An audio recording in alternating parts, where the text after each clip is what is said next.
Sorry, stream crashed while I was away, guys. I am back though. Hmm?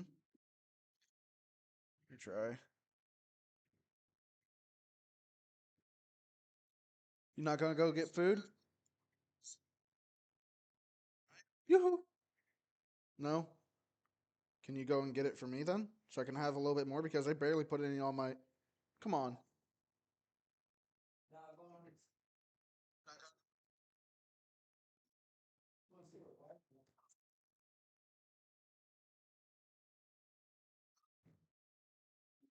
For me then? So I can have a little bit more because I barely put any on my. Come on.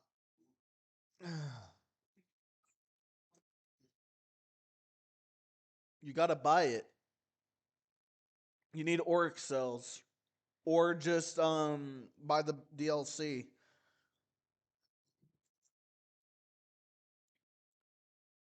That's what you need to do.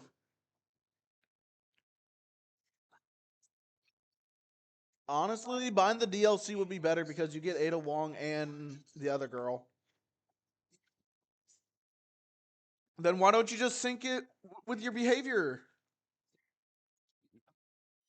You go to behavior, make an account, and then you sync your accounts together, and then everything that was on your account that was on PlayStation will be transferred to that. Yeah, you can do that too. And everything that you have, all you have to do is make a behavior account. If you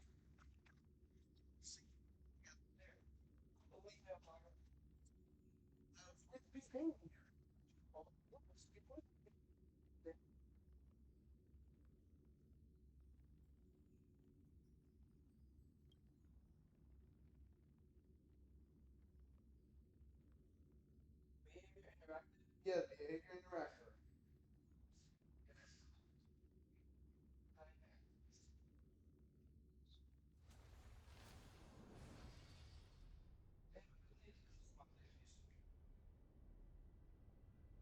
Make sure you make an account first. It's really tricky with Switch though, so I'm not able to do it. Sadly, which sucks.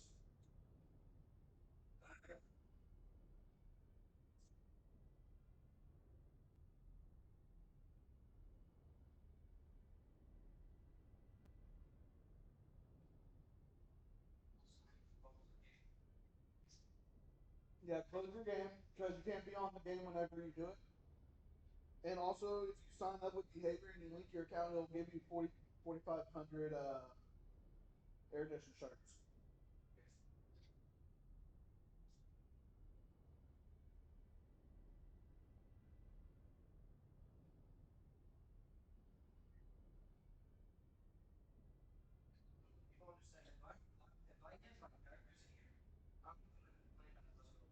Okay. I wish I could play as Wesker. I wish I could have all my kills.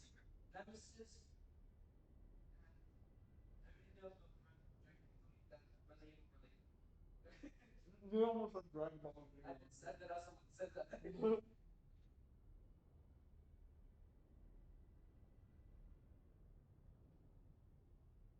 It's weird though that it's saying that my account doesn't exist with Switch.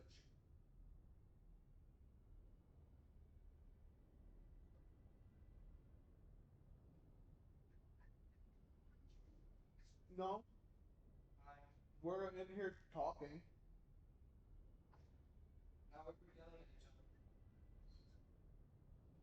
Shut the fuck up, dude. Anyways, I need to stream. Okay.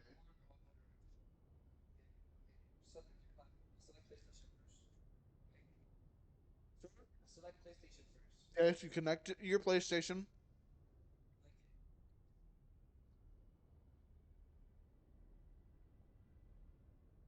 and then you connect your Xbox account, and everything will be crossed. And if you got it on Steam, which you kind of do,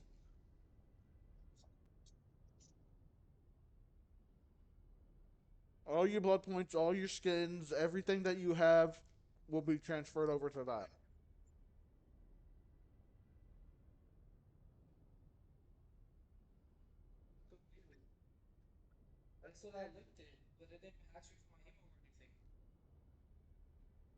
Won't need to.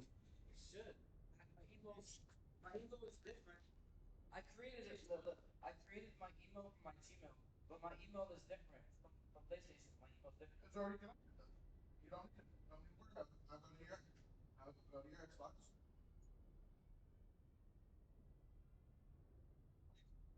I'm crying.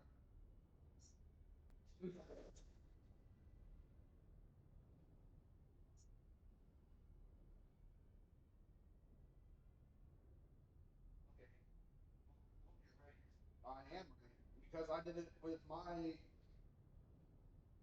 yeah.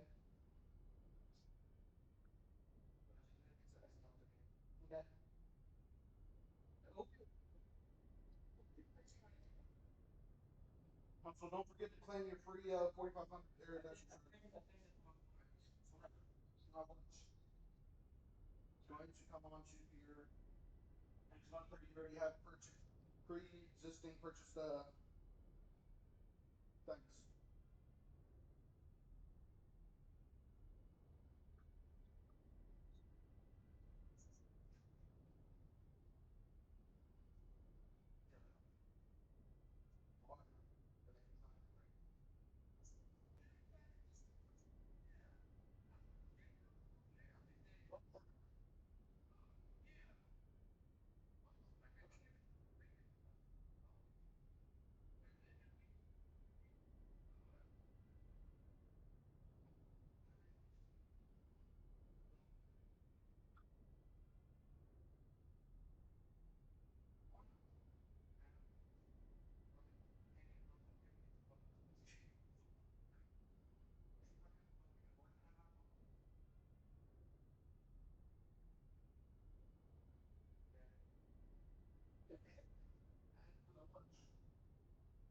it does that, no,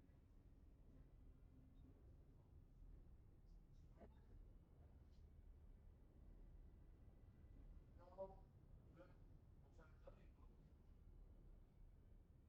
I'm trying to tell you, it worked for me.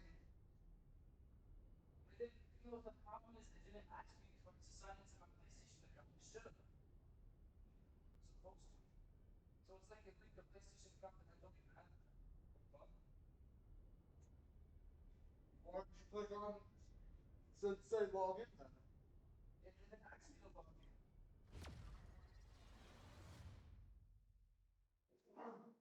Okay, log in.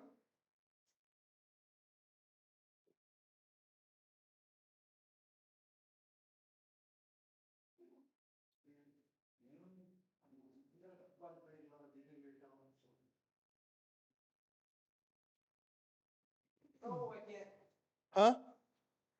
What?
Excuse me.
Hello.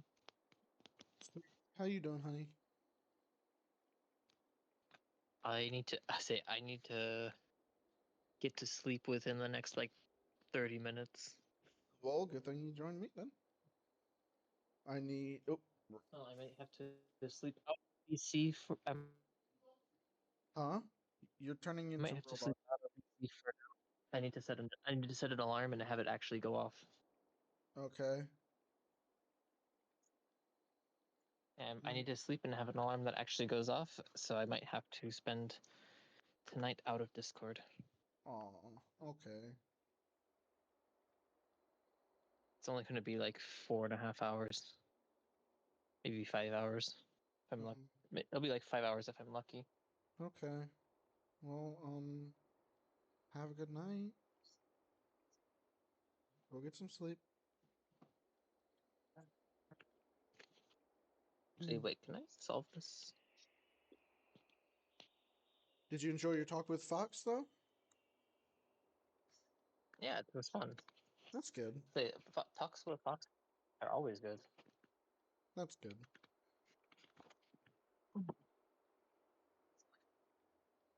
So that is a wise man right there. Mhm. What?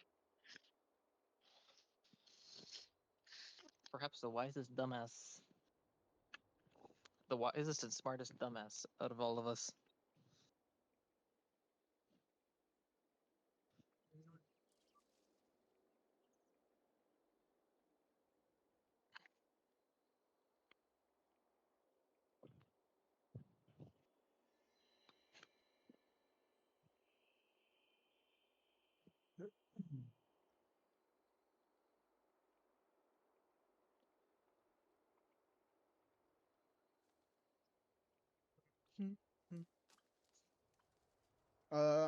Responding to DMs from an artist. They're doing a project for me.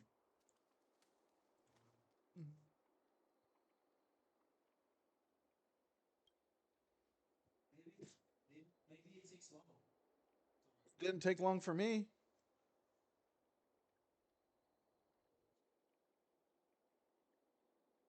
What is B and W for art related? DMs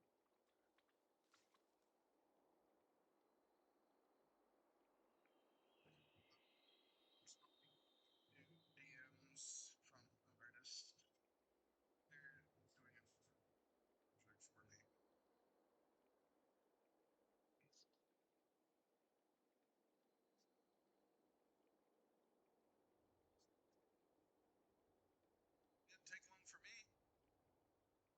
Didn't take long for me.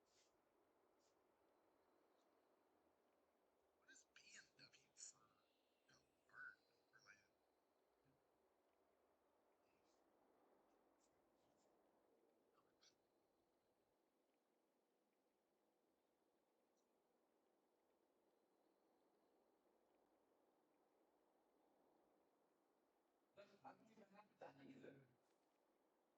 That's weird. Then it must have messed up somehow, or you messed up.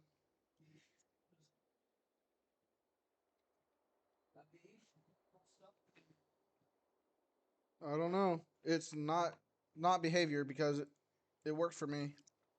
It gave me the iridescent shards. Mm.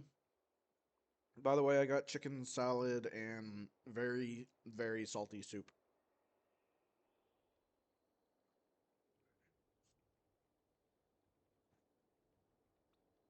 That's weird. Then it must have messed up somehow, or you messed up. Hello?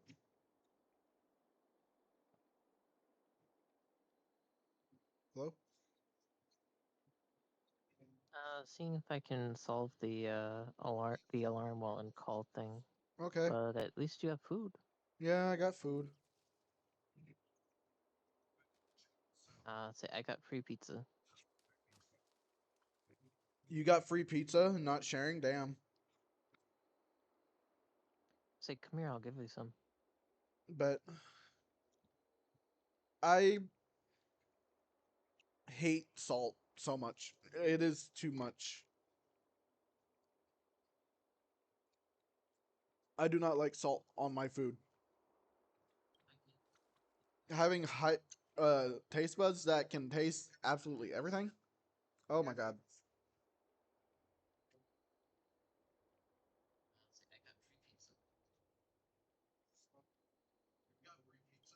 So you don't like potato chips or tortilla chips? Oh, I get lightly salted or no salt.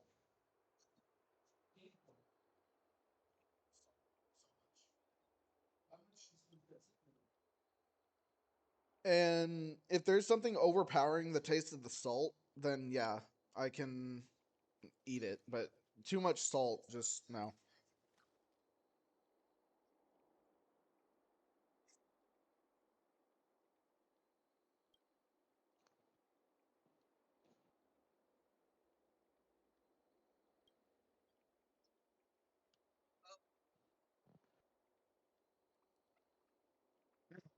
I think everybody just up and just disappeared. Yep. Thank you, Despa. Yeah,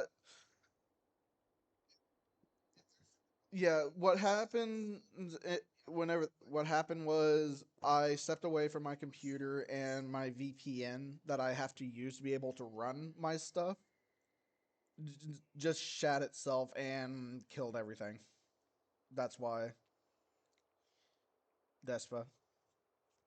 I am currently staying at a place that won't allow anything to run other than pretty much nothing. Where I have to run a VPN to be able to run anything, which is stupid.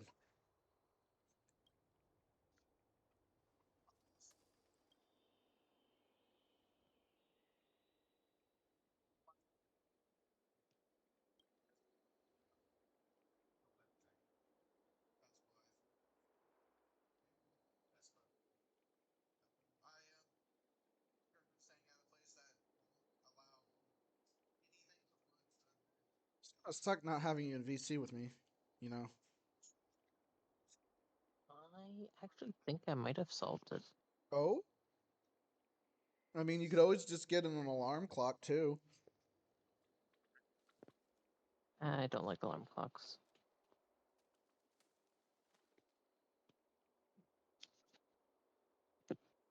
That's crazy.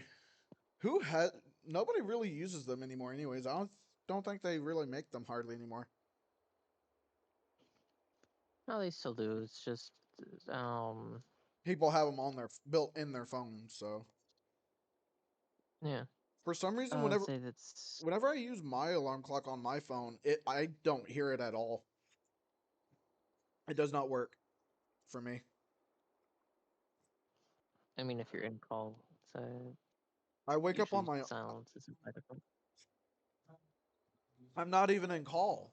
Like I would literally set an alarm for work and make sure that I go to bed early. I shit you not. I sleep through 3 alarms if I go to sleep outside of call. If I am not in a call with somebody, and if they, I will not wake up, even if I do end up falling asleep out of call. And the only time whenever that happens, is if I am extremely exhausted and I have not slept for days.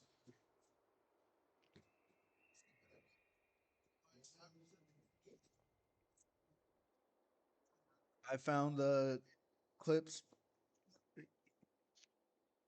and glasses on. Cool, cool, cool, cool.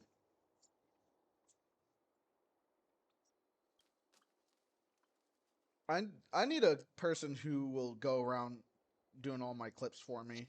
To be honest, like how Fox does. But I don't have the money to pay anyone for it,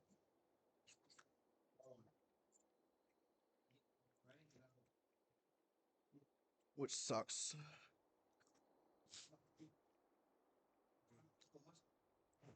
And ow, bro sounded like you said ow.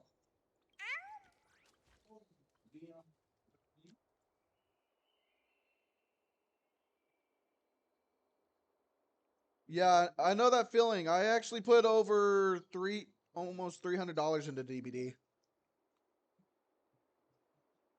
Did you hear me? I put almost $300 into that game. The one that he's playing. It's my favorite game.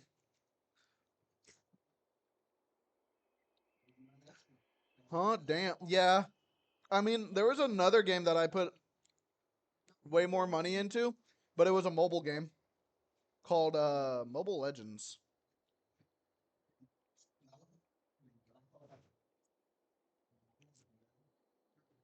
Listen, I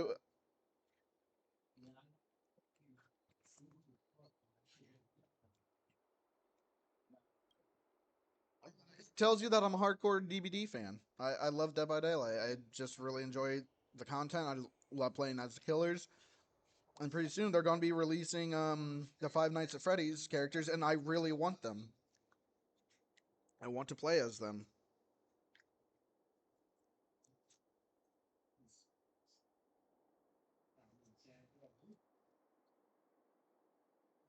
I already have my Legion. I have my Deathslinger. Thanks to the free iridescent shards that you get from behavior. Oh, Despeth.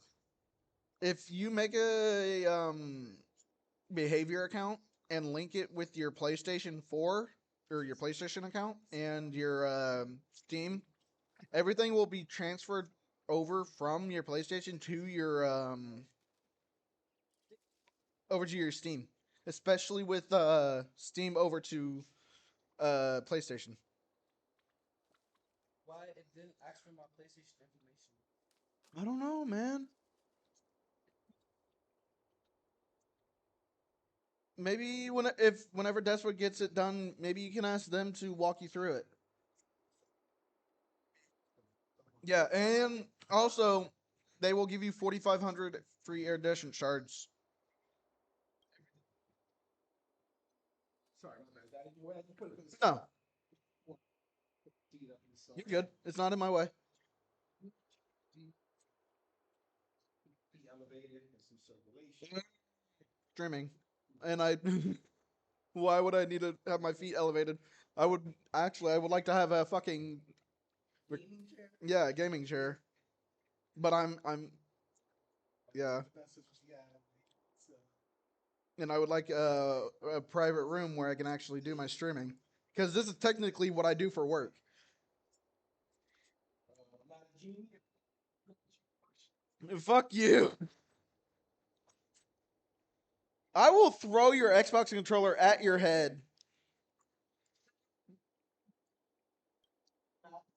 I don't even know why it was put down, to be honest. But yeah, I would like them down because it will glare on my to my screen. How about under desk support and snacks? I mean, that's Nessie's job for me. That's Nessie's job.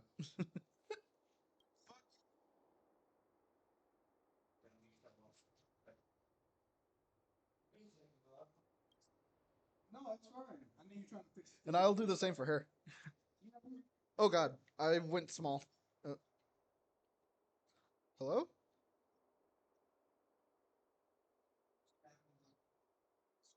Here. Oh, the stick is in there. What do you have the stick? Uh, It's my glasses. Oh, okay. You want to plug it in? No, there's no outside of it. Make myself a little bit bigger. That's fine. I need my phone. That controls this guy. That's his shit? Yeah. Make sure he don't touch my laptop. No, I got you. Not that he can't. He can't even. He snuck in that time earlier. How he did that? He be doing that shit. What? He snuck in. We tried to go grab his laptop. Oh yeah. Yeah. That. No, it's fine. No, it's fine. Here's the thing. I don't care if you guys know password to mine. No, I get it. If he does It's the same as my pin on my food stamp card, but at the end it's a two. It's a 25192. Yeah. What? Is the TV off? It's off. Hmm. Okay, sorry. It looked like it was. Maybe it might have. You didn't see for that. I have to constantly look at my phone because I don't have another monitor. You're not even fasting? Oh, okay. Okay. No, it's all right. You ain't gonna that. The breathing from the pig. It be like that. Yeah, yeah. So I mean, I was looking. I'm like, that's only be a couple of things.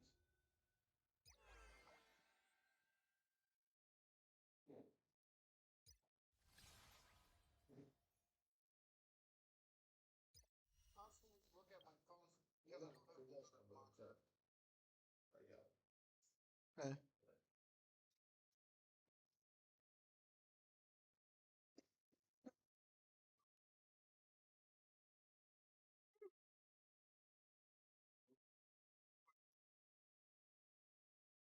Did my game just crash?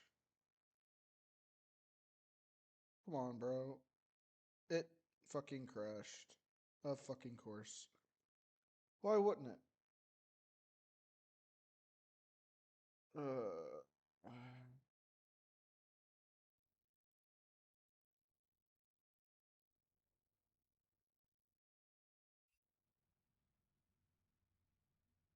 Today's a good day for movies, man.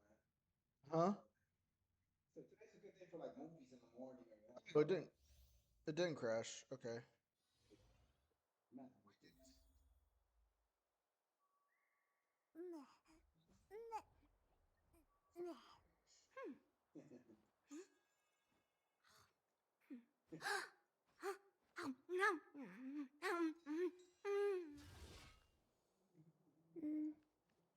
Intercepting sword technique.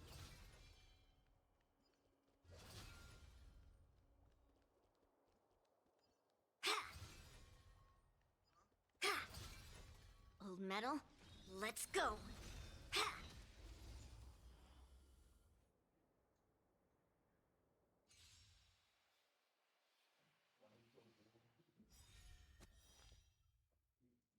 Descend to Earth! We're in trouble now. It's coming! Riding the west wind, away we go!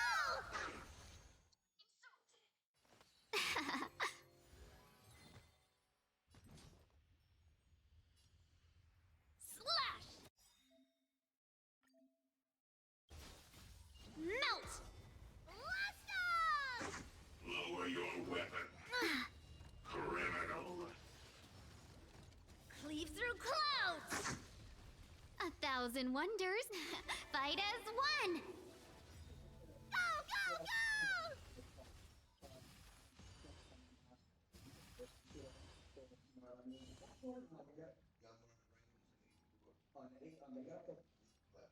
Don't come Fiends or devils, I'll crush them all. Blast off! yeah. Get them. But he's like out of condition. Yeah. Good to know, man. Delivering warmth! Is it coming? Riding the west wind, away we go!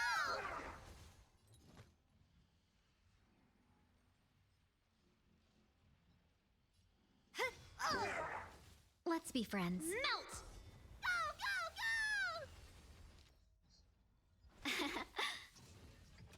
go! Okay. My game just Descend to froze.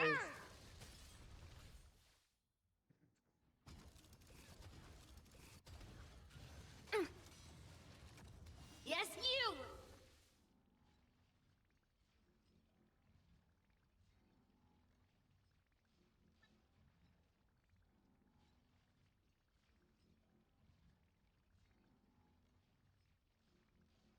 Fool, you can't play dead standing up.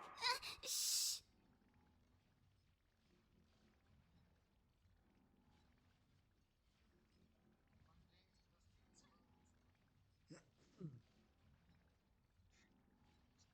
God damn it.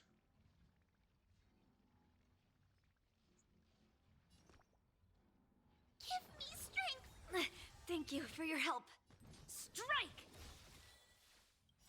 Melt!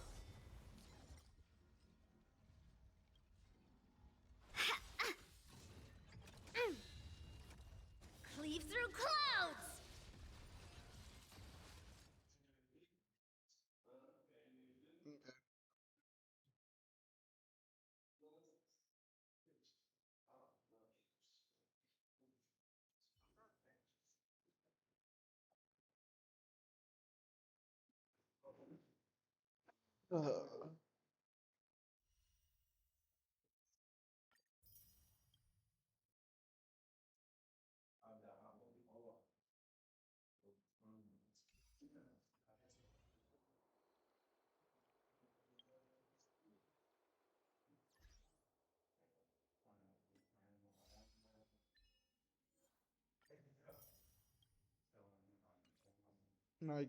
My stuff is fucking up.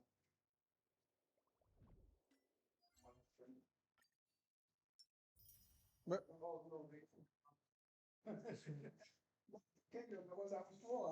Where did this come from? yeah, he remembered someone asking for it. Huh? Thank you. Hmm. Cheese. Good on cheese.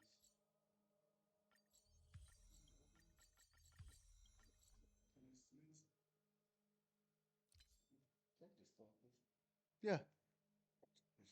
Yep. You good? Space here. If you want, I can slide over here. You want me to slide this way? Whatever you want. What you want to, let me know, man. You sure? This is here, man. If you're comfortable here, you want to sit here, you want to, let me know, whatever. Wherever. Whatever's easier, man. Yeah. No, of course, man, yeah. I don't want to interfere, but it's a little easier. I figure you might. Okay, Desper, thank you for the care package. I'm trying to see why this is not working. Yeah, no problem, man. Yeah, uh-huh. You're lucky because I just got some more. You got it all over the place. You guys told me this to the Quora. I would have been here on the other time, but I didn't want to catch Like my those? head. Like those? Yeah, I like Avatar. So I started watching the first season of Quora. Okay. But I was hot in that. I was high as fuck. Yeah, I was faded. I did too much at 7-Eleven. Yeah. They got It's the that liquid discount, cheese. but it's the discount version of Avatar: The Last Airbender. Yeah, no, I know. That liquid cheese they got, like when you make like a shake dog, and they have like nachos. I put it like on a side. Thing. What is that? Oh yeah, so shit. Okay. But you gotta have the heat shit.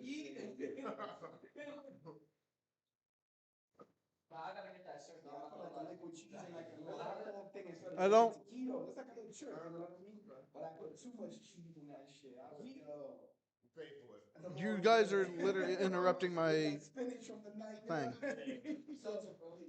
And not to be too bad about it, man. You know what I mean? Yeah.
Anyways, And it was crashing? I never saw it crash, but I wasn't watching all the time. I don't know why it's doing this. Oh, on the missions? Yeah. Whatever, this is the game with some water. I think like the Harlem water. I don't know where you left off. You watched a lot of it. Yeah, he was watching a lot. It's cool. I mean, yeah.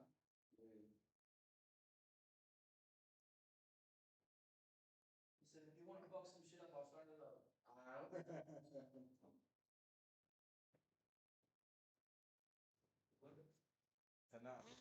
Back up. No. I can't have no tissue.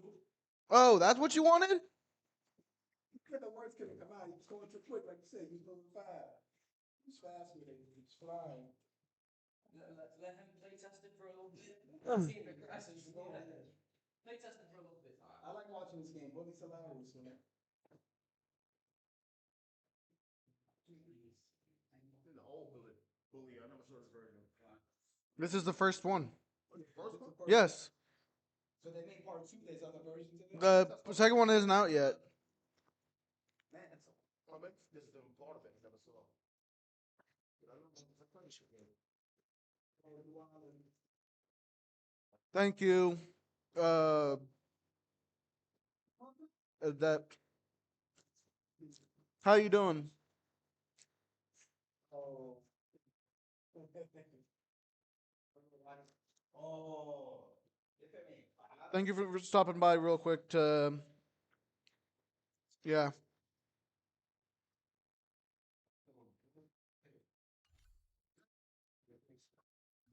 Fuck. I have to close the game and reopen it because freaking thing isn't wanting to run on my stream.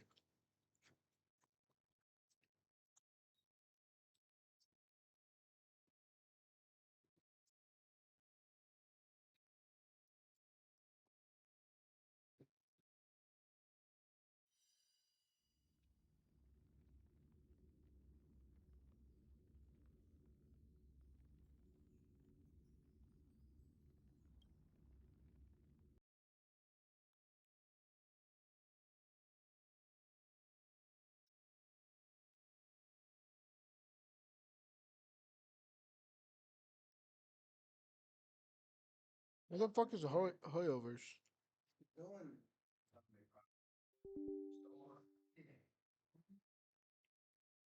Hey.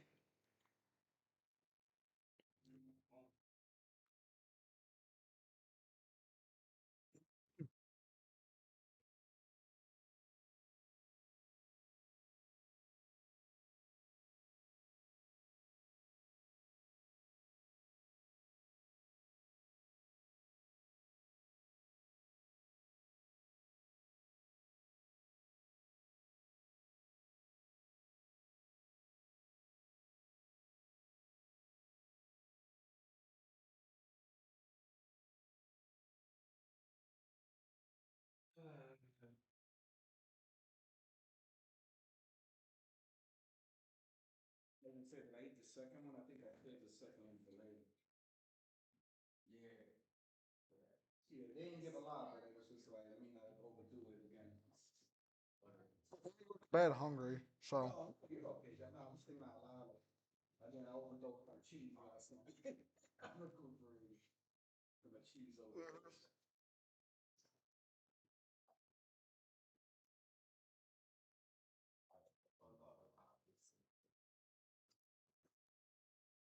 It's still doing it?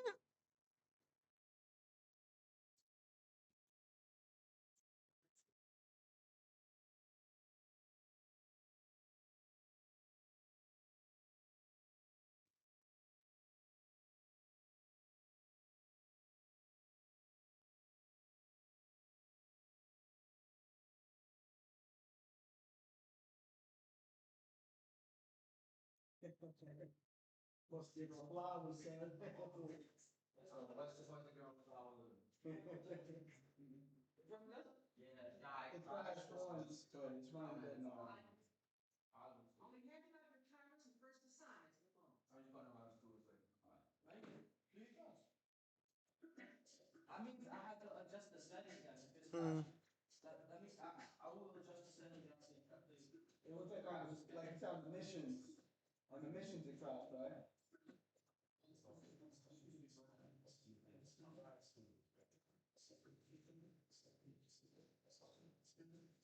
I'm gonna adjust the setting. Let me work it.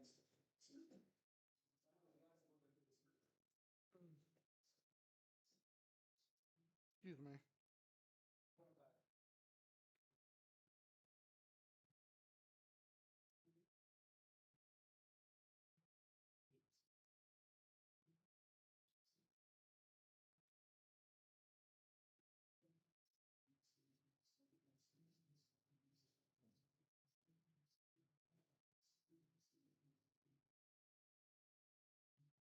Gonna download Zenless.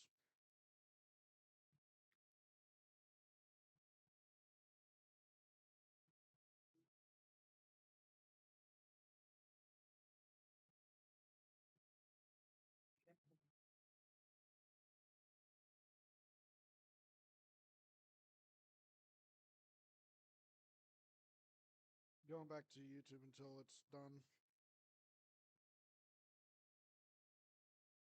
Let's watch some of these.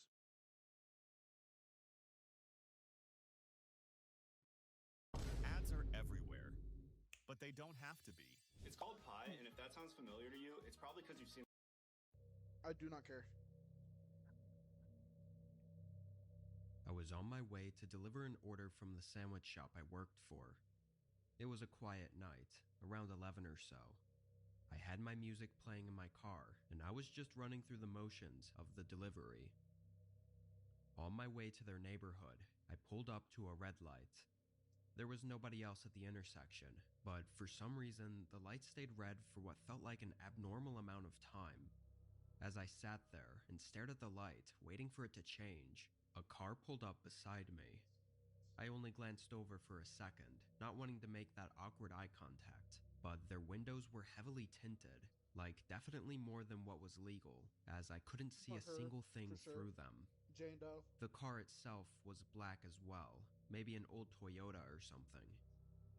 I can't really pinpoint what it was, but I got a really uneasy feeling about them. It could have just been that we were the only two on the road.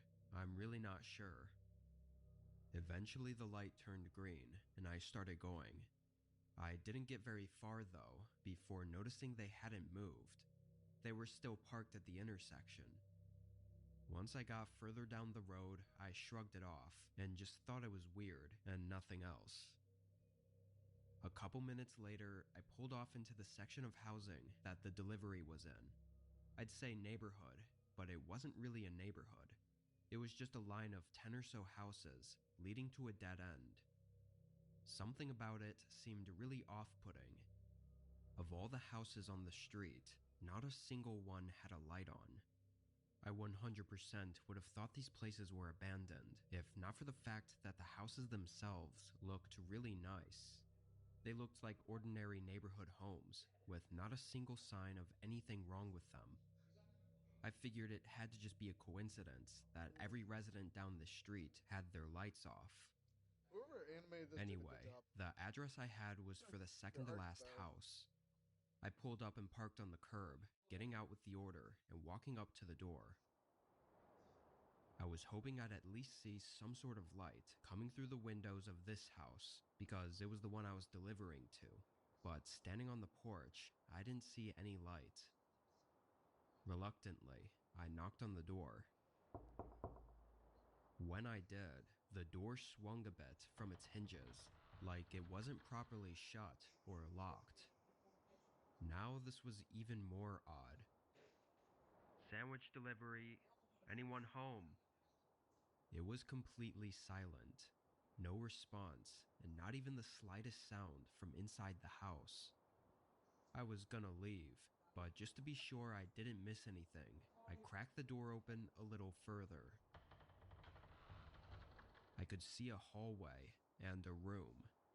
Both were empty of any furniture or decorations, not even a single picture on the wall. It only took a few seconds before dust started coming through the doorway too. I shut it and backed up from the porch. I was very confused and slightly worried. As I walked back down to my car, though, I noticed something down the road. A few houses back, there was a small black car that wasn't there when I pulled in. Its headlights were off, and it was parked. Once I saw the tinted windows, I immediately recognized it. I felt my face go white, knowing this could not possibly be a coincidence at this point. I started to hurry to my car, but as I got just a few feet away from the road, I saw something move in the reflection of one of the windows. I wasn't sure what it was that I saw, but I stopped in place. I was standing near the passenger door, and through the window, my eyes fell on the back seat. It was dark, but there was something blocking the back window. It only took me about a second for me to realize what I saw. I turned and bolted back to the house. As I did, the back door to my car swung open, and a man in a black hoodie and black pants came running out. He didn't chase me, though. He ran straight down to the road and into his car. I stayed on the porch, and with my heart pounding, I dialed 911. I probably could have gotten in my car and left at that point, but I was too scared to really think straight. Police arrived and immediately told me that this whole street was unoccupied, as the homes were new builds. Guess that explains why I thought they looked so nice and not abandoned. What I definitely didn't expect was to hear them say that they've had multiple reports this past week, very similar to mine. The guy would order something for delivery with a fake name and address, then follow the driver. What happened to me was the closest call of any of them, though. The guy had snuck inside my car and was waiting for me to get in and maybe even drive away. Who knows what he was trying to do? Unfortunately, there haven't been any updates on finding him.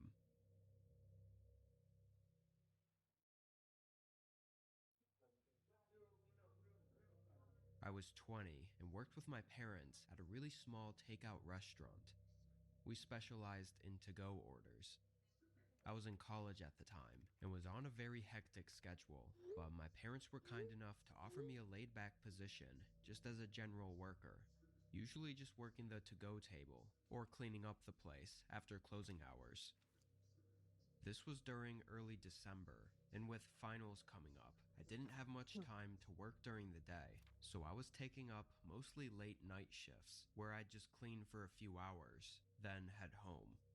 One of the nights I was working, I noticed around an hour into my shift that a car was parked in the parking lot.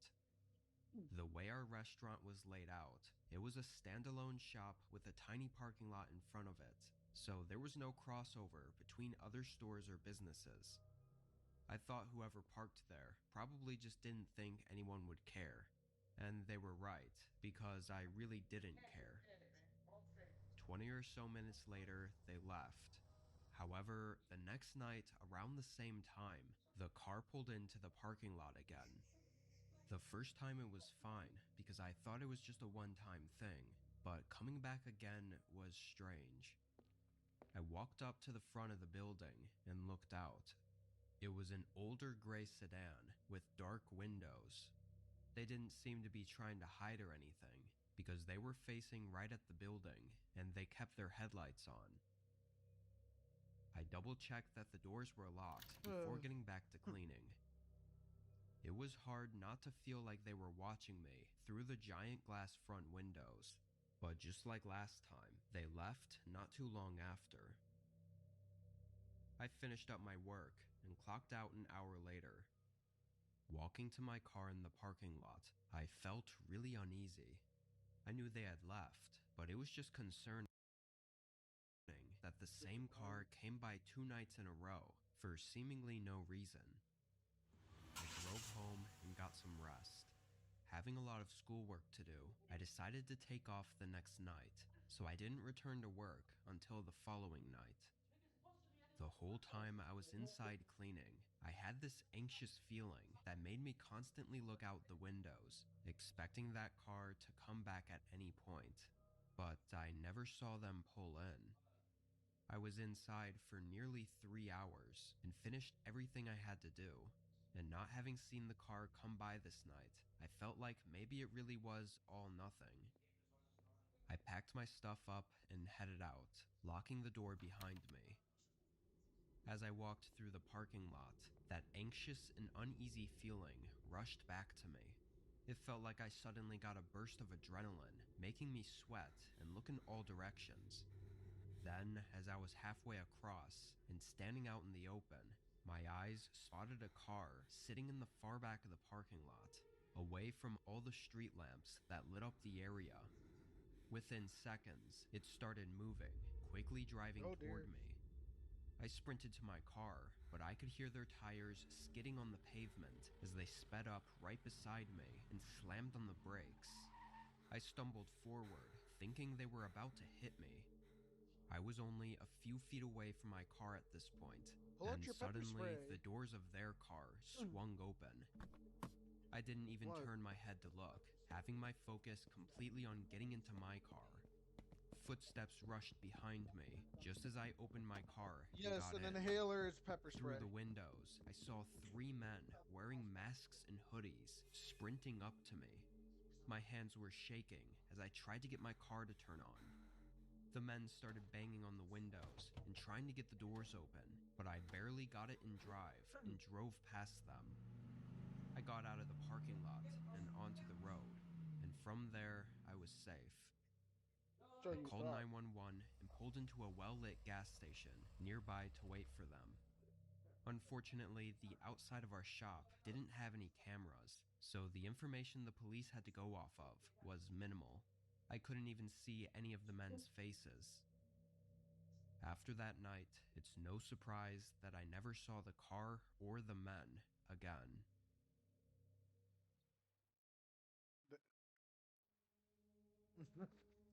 This was last year toward the beginning of December. One of my good friends was going on a trip with his family and would be gone for a whole week. He asked if I wanted to house sit his place while they were gone. We were really good family friends, so this wasn't all that unusual. I actually did the same thing for them last year as well. They had a couple fish tanks and a lot of houseplants that they needed me to take care of while they were away, and in return I'd get to stay at their house for a week. I lived in a really small apartment, so I was always glad to take them up on the offer and help out. I headed over a couple hours before they left, just to hang out and get a refresher on everything that I needed to do. Once they left, I unpacked some things and got settled in, and around 6, I went out to pick up some dinner. I brought it back to the house and ate in the living room while watching TV. Only a half hour later, there was a knock at the door. I paused the show and got up, looking to see who it was. It was a man in his 30s. He wasn't wearing a delivery uniform or anything. He just looked like a regular dude. I cracked the door open and asked what he needed. He looked startled to see me, but quickly recovered and asked if my friend was home right now. He called him by his name, so I thought he might have been a friend or something, but I told him he'd have to come back some other time. He didn't ask anything else and just walked away. I probably should have asked what he needed, but I felt like he should have told me to begin with. I was sure it was nothing, but I texted my friend just to let him know who came by. He called me soon after and asked who he was, and after a brief conversation, he said he had no idea who that guy could have been.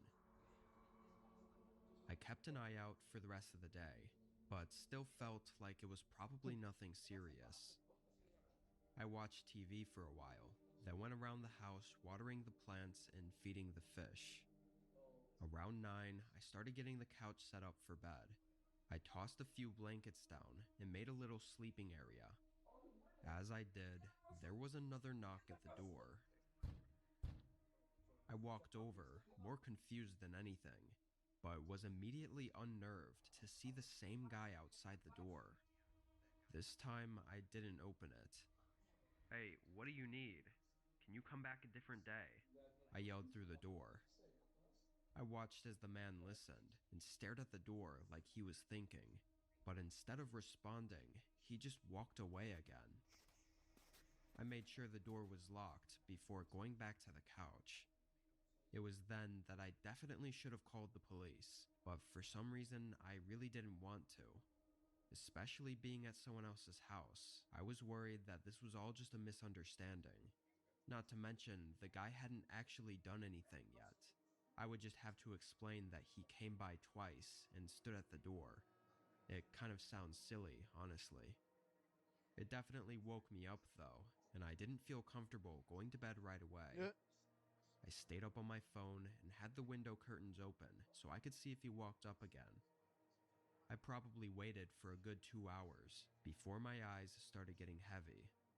I did one last check out the windows before closing the curtains and getting ready for bed. I brushed my teeth, then hopped in the shower to quickly rinse off. By the time I got out, dried off, and went back downstairs, it had been less than 10 minutes. I went around and turned off all the lights, and before getting in bed, I figured I'd do one last check out the windows, just to help me sleep easy. I looked out, seeing nothing but trees swaying in the wind, and the empty road in front of the house. I stepped back, and as I went back over to the couch, my eyes drifted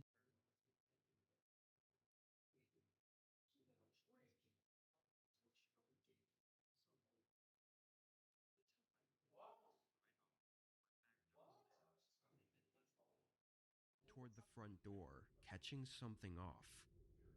The lock was sideways. I walked over, thinking I was seeing things wrong, but no, it was unlocked. I was completely certain I'd locked it, not even a doubt in my mind. I froze up for a second before I felt adrenaline surge through me. I turned around and crept over to the couch to grab my phone that I left on the end table, but it wasn't there. Someone had already taken it. I didn't stay a second longer, grabbing my keys and running out the front door. I used the emergency button in my car to call 911 as I pulled out of the driveway and parked further down the road to wait. When police pulled up and searched the home, they found the man, same one that came by twice, sitting in one of the spare bedrooms. When they arrested him, he didn't say a word, like he was completely mute. They found a forged key in his pocket that matched the front door, and nobody knows how he got it. My friend told me again that he had no clue who the man was or why he'd break into his home, but it honestly felt like there was something he wasn't telling me. Suspiciously, we haven't talked much after that either. I don't know what was going to happen that night. If I didn't notice the door was unlocked and went to bed, I really don't think I would have woken up. That's crazy. And scary. It was a normal night after work, getting home at 10. I was exhausted, but ready to stay up late and game. All my buddies worked early tomorrow, so I was just playing solo and relaxing. A few hours into the night, I heard what sounded like a knock. I took my headphones off and listened for it again, but it was quiet now. I thought surely it had to be a knock at the front door, as it was pretty loud and I didn't know what else it could be. I went over to check it out, but nobody was on the porch. The more I thought about it, a single knock would have been odd if there were someone at the door. I still didn't know what it was that I heard, but I went back to gaming. It must have only been a half hour later that I heard another sound. It was a sort of click, like something closing. I immediately took my headset off and looked behind me. Again, the house was quiet now. I got up and did a walkthrough of the house. I didn't thoroughly check every inch of the place. I was just trying to spot any obvious signs of what I'd been hearing. The house was fairly old, so usually I chalk these things up to being the aging wood. After checking around and not seeing anything, that's exactly what I did, and I went back to my desk.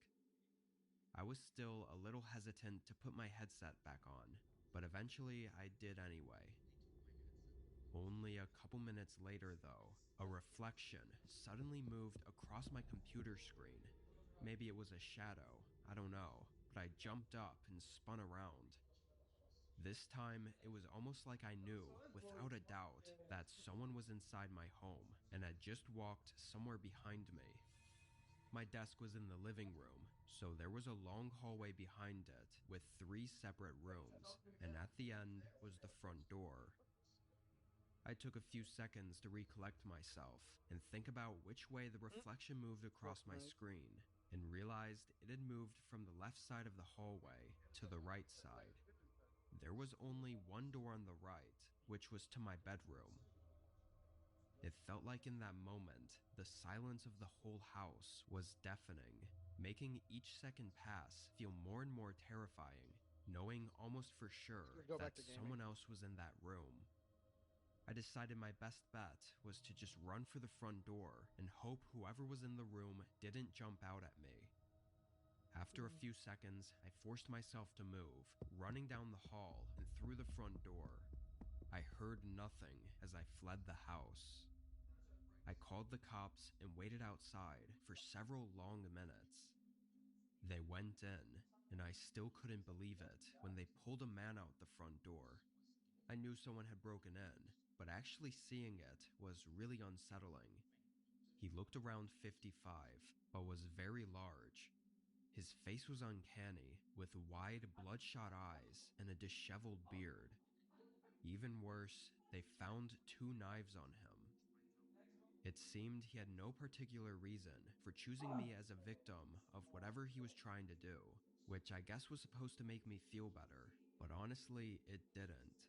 It just means he was completely insane and would have done anything without hesitation had he had the chance to. I think I just got really lucky that night to even be standing here today. That's crazy. I used to work for a small startup company. I'm not even really sure what they did because I was just a security person, but I always thought it was a little strange that they even felt they needed a security guard. The office was really small and looked somewhat unimportant, like any other office. It made my job easy though, because I didn't have to parade around multiple floors all night. I got in at 9 and turned on the security alarm systems, then headed to the little security room that had all the camera screens set up. The place only had outdoor cameras, which were really low quality. The first couple hours went by slowly, with the usual nothing going on. Sometime around 1 a.m. though, I heard what sounded like a latch clicking shut. I sat there confused for a moment, then stood up and opened the door to the hallway. Everything looked exactly how I'd left it.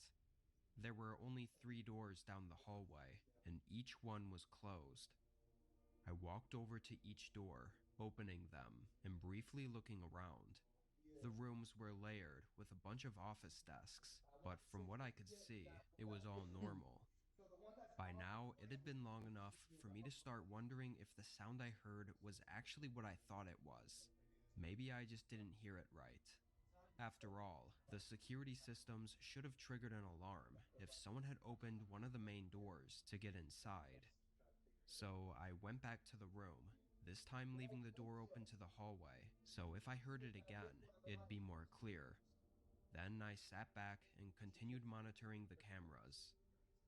I checked the footage from the previous few minutes just to see if I missed anything, but I didn't see anything at all. No movement outside the building. Another 20 minutes passed. I think by then, I'd pretty much came to terms that whatever I heard was nothing, as I was back to not paying as much attention. Then, a sound echoed down the hallway. It was faint. A door opening slowly. I jumped up from my chair and walked into the hallway, not believing what I heard. I immediately saw one of the doors was cracked open. Knowing that none of the alarms went off and nothing had showed up on the cameras, I was extremely confused. I was sure that nobody could be in here.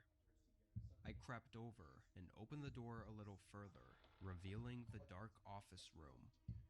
I took a few steps inside, but didn't hear or see anything, so I started to walk further in, going past each office desk. Then, as I got to the back of the room, I saw the slightest movement on one of the walls, like a shadow or something, before I turned my head and instantly locked eyes with a person crouched underneath one Yeah, of it the does. desks, hair and large dark circles under his eyes. He had a look of both fear and anger, like he was both mad and worried that I'd found him. The instant we saw each other, though, he started getting up. I had no idea if he had any kind of weapons on him, so I took no chances and started running for my life. I went into the hallway and out the front doors, which triggered the security alarms and automatically notified the police. I went a safe distance away, then tried to watch the front doors as I waited for the officers to show up. It only took about 30 seconds before the door swung open and the man came running out. He ran around to the other side of the building, and from there I lost sight of him. When officers got there, we downloaded the footage from the whole night, but nowhere in it did we see the man enter the building. So we don't know when or even how they got in. Obviously, the other question is why they broke in. After discussing it with the company, they said they knew nothing about it and didn't find anything missing. I have a hunch that they might have known more than they let on, though. Hiring security for their tiny office isn't normal unless you have a reason to. I think it might have actually been an old employee that they knew was a little unhinged. Anyway, I stayed there for another few months, then called it quits for a better job. I never found out anything else about what happened that night. All the girls look the same, just about. Mm. If none of your friends have told you about the skip forever button, those aren't your friends. This is Pi, and if it sounds familiar to you, it's probably. I'm getting kind of tired. I was pretty young when this happened. I think 16 or 17. It was at my first job, which was just some trashy pizza place. They paid slightly more than other places, and I made extra from tips when I did deliveries, so I stayed there for a while. I don't remember too much about the beginning of my shift this night. I probably started at my regular time, around 6, and was scheduled until 12, but the whole first half of my shift went by like any other day. It was sometime around 10 that we got an order for delivery, so I packed it up and left to drop it off. The place was 15 minutes away, in a small neighborhood. It took me a minute to find the house, though, because all the trees were blocking the address numbers, and a lot of the homes had long driveways leading far from the road. Eventually, I did find it, after circling back a few times. I drove down the driveway and parked closer to the home. It was one of those large houses that looked like it was built forever ago. I got the food and walked up to the front porch. It was hard not to notice how quiet it was in this neighborhood. It felt like I was so far away from everything, especially with the trees everywhere. When I got up to the porch, though, the front door was wide open. I'd seen a lot of people leave their doors cracked open before, but the way this one was fully open was a little bit excessive. Anyway, I walked over and knelt down to set the food inside the house when a voice called out, "Hey, would you mind bringing the pizza in here? I'm just setting up the table." It was a man's voice, but they sounded friendly. I knew it was frowned on to enter someone's home while delivering, but honestly, it was a fairly normal request and usually didn't take more than a few extra seconds and typically secured a good tip. I stepped inside and walked down the hallway into the kitchen. I set the box on the table, but nobody else was in there.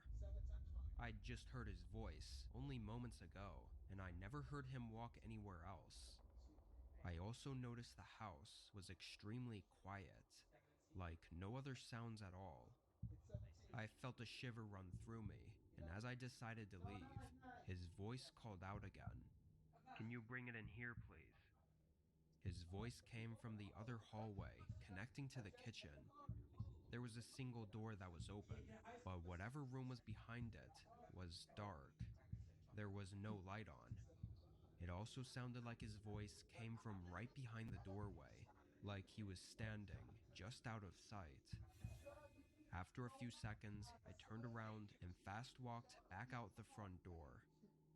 I got in my car and drove back to work, and I never said a word about it.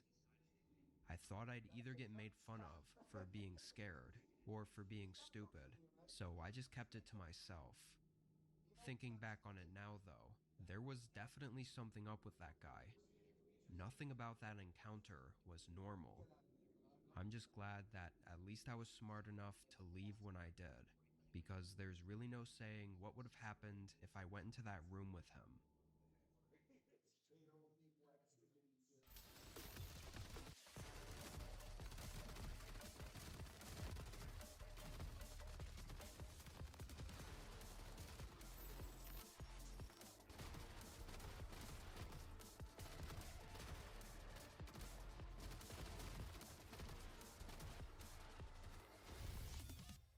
It was kind of chilly, kind of cold out there. And I had the munchies, so I was just eating like right outside 7-Eleven, like a straight maniac and shit, like dipping that shit in that cheese and shit. The world has been overrun with deviants, creatures of considerable power and destruction, and this is my new home. Welcome to Once Human, an open-world post-apocalyptic free-to-play survival game. I've been challenged by the developers to spend 100 days here, and since they saw my 100 days to 100% challenge videos, they asked me to not just spend 100 days here, they want to see if I am able to capture every single deviation in the new Way of Winter scenario. An incredibly challenging location where it's not just the deviants you have to look out for, the temperature will kill you for simply trying to leave the safety of your home ill-prepared. A home I'll be trying to build up as best I can as a place to store all the deviations. As for today's video, I am joined by Grav, a good friend and my editor. We'll be working together trying to get as far as we can to make use of the multiplayer aspects in this game. We will also have some extra challenges along the way that I'll cover as we get to them, and you can also play the game yourself for free and with friends using my linky link in the description. It's the perfect time too, as in 2025 there are new scenarios coming out, one of which is Code Deviation that would be perfect for all you ARK players who love to collect creatures. Now if you're on mobile, you're in luck, as Once Human is coming soon for you to play. They've even assured me there will be no pay to win mechanics. But for now, thanks Once Human for sponsoring, and I hope you enjoy the rest of the video.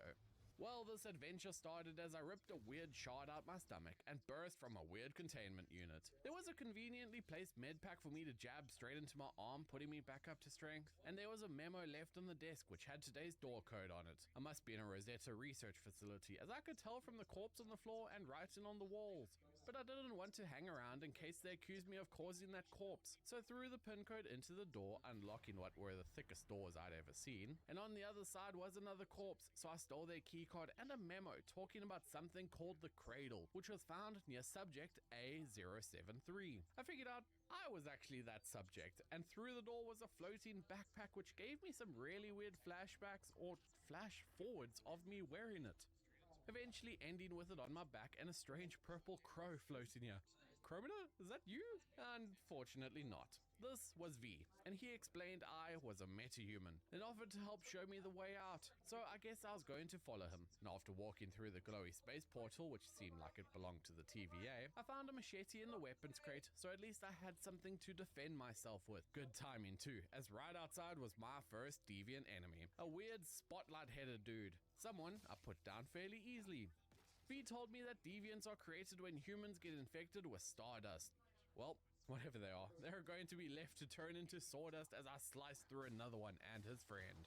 Here I found something amazing, a Molotov. Perfect for me to kill things with fire. A fun trick I learned in my previous video. I also found a hat in the crate on the other side of the hall, then kept moving along using the TVA portal, following V's flying butterfly trail, collecting some boots, and this weird after image of some lady. When I touched it, it pulled me into some really weird hallway, and there are more of these after images which I just ignored, as behind this door was another deviant. This one had a suitcase for a head that I decapitated, and in the crate beside it, some gloves. What was most interesting though, I could telekinetically pick up the suitcase and shoot wads of money at my enemies. Signs of a true capitalist. But down below was something I really wanted.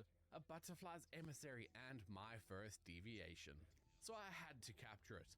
Only for that after image to appear again, and this time I got a vision of some lady with the butterflies. She somehow teleported me out of the Rosetta facility and in front of this plain old suburban house. Inside was the lady, and this was Mitsuko. She knew V the Crow, and she was a meta-human as well and wanted to teach me about securing deviations, pointing out this isolated securement unit in the center of the room, placing the butterfly I'd captured in it, so that was part of our goals for this 100 days. Not only do we have to figure out how to capture every deviation, but we will have to secure them too. Though seeing as I have literally 0 hours in this game, this was going to be a journey of discovery. I then went to have another chat to Mitsuko, only to hear a spine-chilling roar.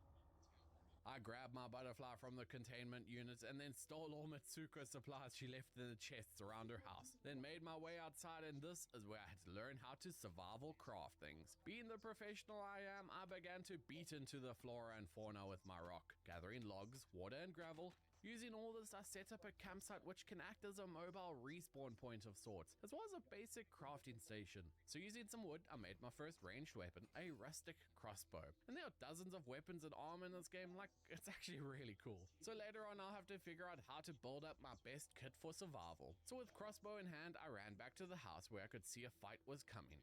And activating this beacon started a cutscene where this massive radio-towered Cthulhu-looking siren head burst from the ground.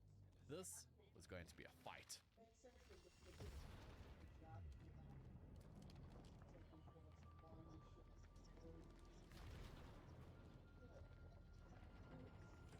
That's a very big boy.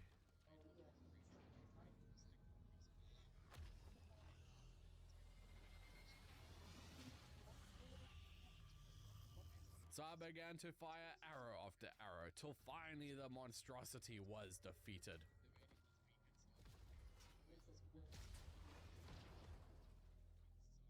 Investigating where the deviant fell, there was a man, and this was Igna. He is the big bad leader of our story, and he was headed north to the land of Way of Winter.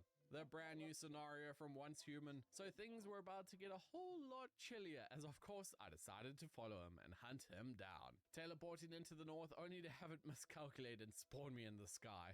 I at least had V's feet to grab onto and begin drifting down into Camp Igloo. And this is where our story truly starts. But before I go anywhere, I knew I had to meet up with Grav. And this is where I let you know. We recorded this entire video on a server, so sometimes the day and night cycle won't necessarily line up, as I was in and out of hospital for brain surgery while recording this. Yeah, I'm not kidding. So I'd really appreciate a sub or a like on the video. This was 3 years ago, just at the beginning of December. Where I live, it doesn't get too cold until late December, and we usually don't get any snow until early January. I go camping pretty often, and typically try to take as many trips as I could before winter comes in, and then I wouldn't be able to go out for several months. I scheduled some time off work for the first weekend of December, so I could do one last camping trip. I chose a place an hour north from me. I knew it was a little colder up north, but I didn't think it would be enough difference to matter too much. Besides, I was prepared with camping gear that was also rated for cold temperatures. I headed down there in the morning, arriving at the trailhead just a couple hours past sunrise. There were 2 other cars at the trailhead, one regular-looking minivan and one truck that looked like it'd been off-roading, with mud and scratches all over it. I parked and began down the trail. It was definitely chilly out, so I put my jacket and hat on. Not too long into it, I passed an older man with his kid who looked like they'd camped the night before, so that accounted for one of the cars. When I got to the campsite, I figured there would only be one other group or person there, but it was empty, just a flat grassy spot near a flowing pond. No other tents or people. I sat my tent up on the edge, near the trees. For the first little bit, I spent some time writing in my journal, but as the day went on, it got colder and colder. I got up and built a campfire to help keep me warm. It wasn't too long after that, someone else came walking down the trail. It was a man, maybe 40, and he wore a thick coat and a cloth covering his face. He had a small backpack, but when he passed me and went to the other side of the campsite, I noticed his bag was flat, like there was almost nothing in it. He sat down and leaned up against a tree. I thought he probably had a friend further down the trail that was on their way or something. But a while passed, I don't know, probably 45 minutes, and nobody else came. Also, the man didn't move. He was still just sitting against the tree and staring out at the pond. I didn't know whether to feel bad for him, or be creeped out, or what. But then, kind of out of nowhere, he got up and started walking over to me. Once he got to the other side of the campfire, he stopped and sat down, smiling at me over the flame. "Hope you don't mind if I share your campfire. It's much colder than I expected." I said it was okay, trying to be friendly, but also feeling a bit uncomfortable. There was something off about his smile. The rest of his face just didn't match it. His eyes were droopy and tired, which made his smile seem fake. "Did you bring a tent? It's probably gonna get colder tonight." He shook his head no, but didn't seem worried or concerned at all, still having that smile. After that, there was a good 10 minutes where we both just sat there in silence. During that time, I'd already made up my mind that I wanted to leave, but I was nervous about packing my things up right in front of him. But the sun was nearly set, so if I was going to leave, I'd have to soon. I stood up and went toward my tent, getting my sleeping bag from inside and rolling it up. I could feel the man's eyes staring at me the whole time, and when I turned around, he was looking right at me with that same creepy smile.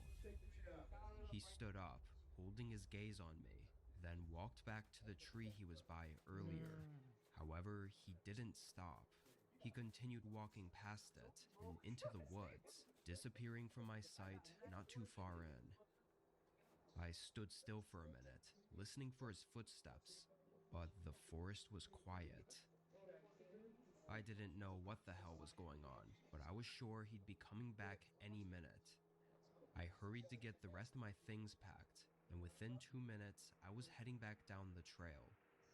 I left the campfire going, so that if he was watching me from a distance, maybe he'd think I hadn't left yet. The next 2 hours were extremely unnerving, walking in the dark and freezing cold, just hoping I wouldn't hear his footsteps rushing behind me. I made it to my car safely, though, getting in and driving home. I noticed at the trailhead, the old truck was gone though, so if it wasn't his, I don't know how that man got there. Regardless, if I'd stayed that night, something definitely would have happened. The man was probably going out into the woods to get something, only to come back soon after and do whatever he was there to do. Or he could have been waiting out there, pretending to have left in hopes that I'd feel safe enough to stay the night, just to come back in my sleep. The imminent events of that night will probably haunt my thoughts for the rest of my life.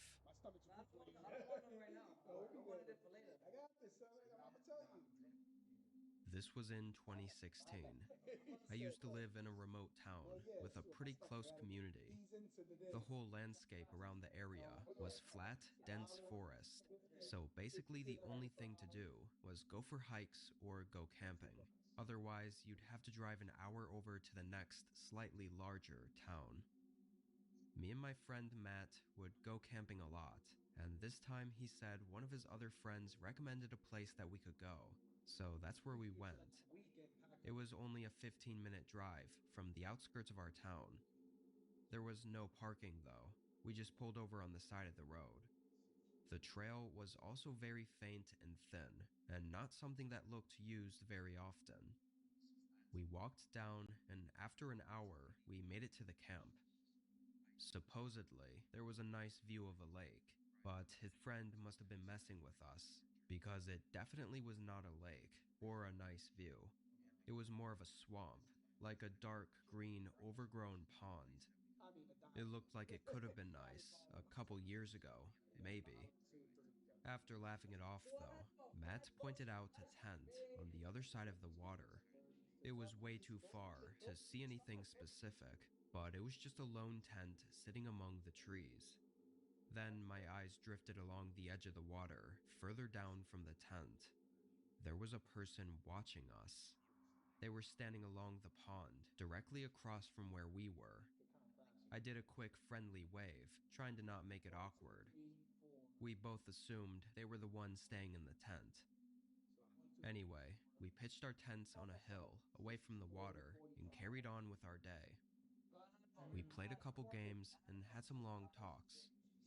During the whole day, we occasionally looked out at the water, and we both found it a little strange that we never saw the person near their tent. They were either not there at all, or just walking around in the trees, further away. As the day slowly turned to night, there were a few hours where we never saw them. We walked around and collected some scraps to make a fire with, then propped up our chairs close to the flame and made dinner.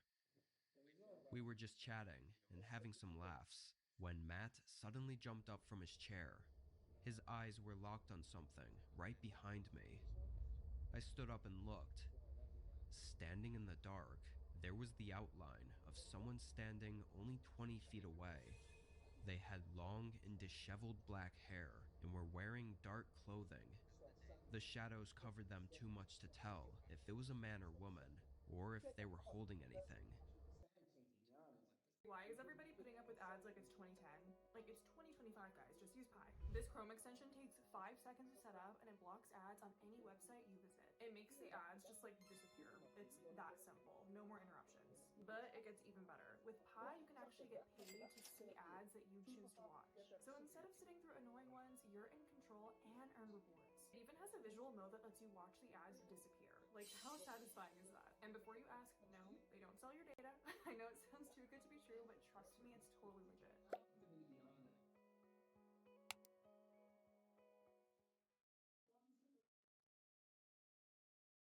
No, it's a good time to ask people because it's the beginning of the month. They got money. You do it like later on, nobody got money. This game, you're not ready for it.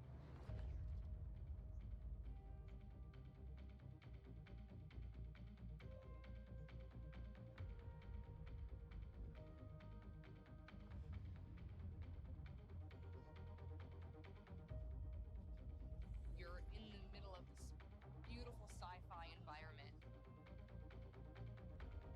and you're seeing intrigue, the espionage, the alliances form, the power that just shifts around, and it's amazing to watch. Simple actions can have massive effects. You can cooperate with people, compete with them, make friendships, deceive them, betray them. It's amazing to think that it's all just other players. More players start coming. It just starts this complete cascade of actions, and you don't know what's going to happen. It is a free-for-all. We'll get locked up and shot instantly. People start dying left, right, and center. It's just something that you can't get anywhere else. It's just the rush like no other. All good things can happen.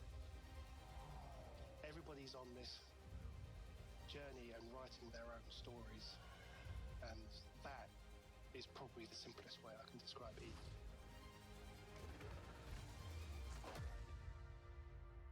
Things continue to change and evolve. It's awesome. I love it. Part of Eve.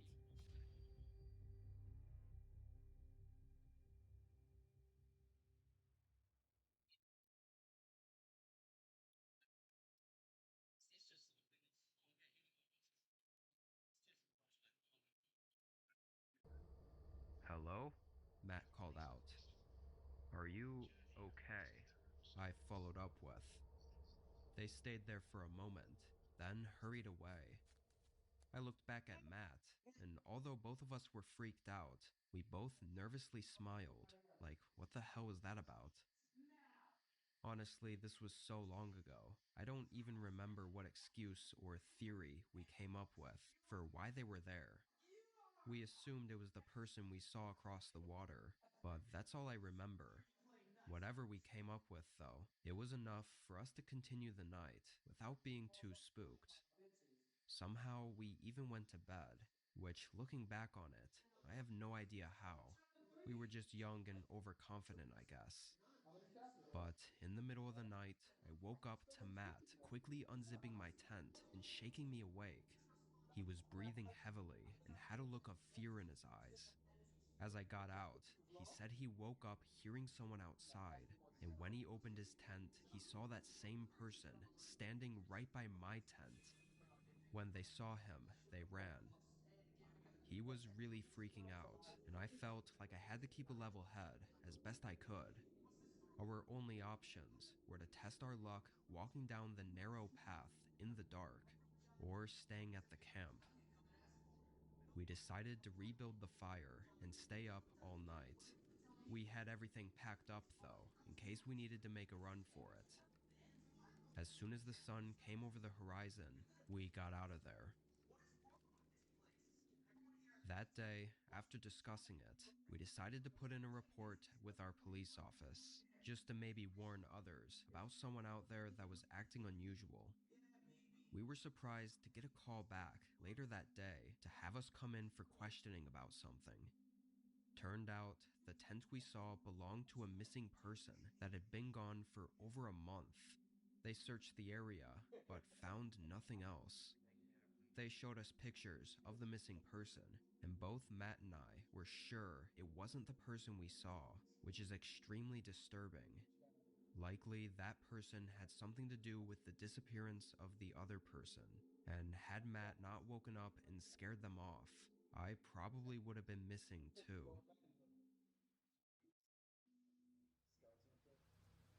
This was only a month ago. It was late September, and where I'm at, we were having a lot of rain. Pretty much every day, it was pouring down. I work as an outdoor security guard for a warehouse on the outskirts of the city, so rain doesn't exactly make my job any more enjoyable. Luckily, the company I work for lets me stay inside on rainy nights, but it always made the shift go by a lot slower. Instead of getting to roam around outside the building, I just had to stand by the glass entrance doors and watch for anything. Anyway, this night I got in at 9, locking up the place after all the employees left. It was pouring outside, so I stayed in and stood by the door, and honestly just tried to stay awake. There was nothing to see except rain and the occasional thunder and lightning. A few hours went by. During that time, I just leaned against the wall and made a few trips to the bathroom. But then, as I stood by the entrance doors, fighting to stay awake, there was a deep, creaking thud. It echoed through the whole warehouse. It sounded like bending metal, or maybe a heavy metal door scraping open. It was enough to make the hair stand up on the back of my neck. I was sure it was nothing, and just a creepy sound because of the circumstances, but it was kind of my job to check on these things, so I walked down the hallway and looked through each of the corridors. I'd never actually explored much of the warehouse, since I was usually outside. All I knew of was the one main hallway that had 5 or 6 corridors branching from it, leading to large open warehouse areas. I looked down each of these, until I got to the last one. At the end, the door was cracked open. I felt a chill run through me, although I still didn't know if it was already opened or not. I walked over and opened it further. The whole room was dark. Hello? My voice echoed through the otherwise silent warehouse. After a few seconds, I started to step back and close the door until I heard something in front of me.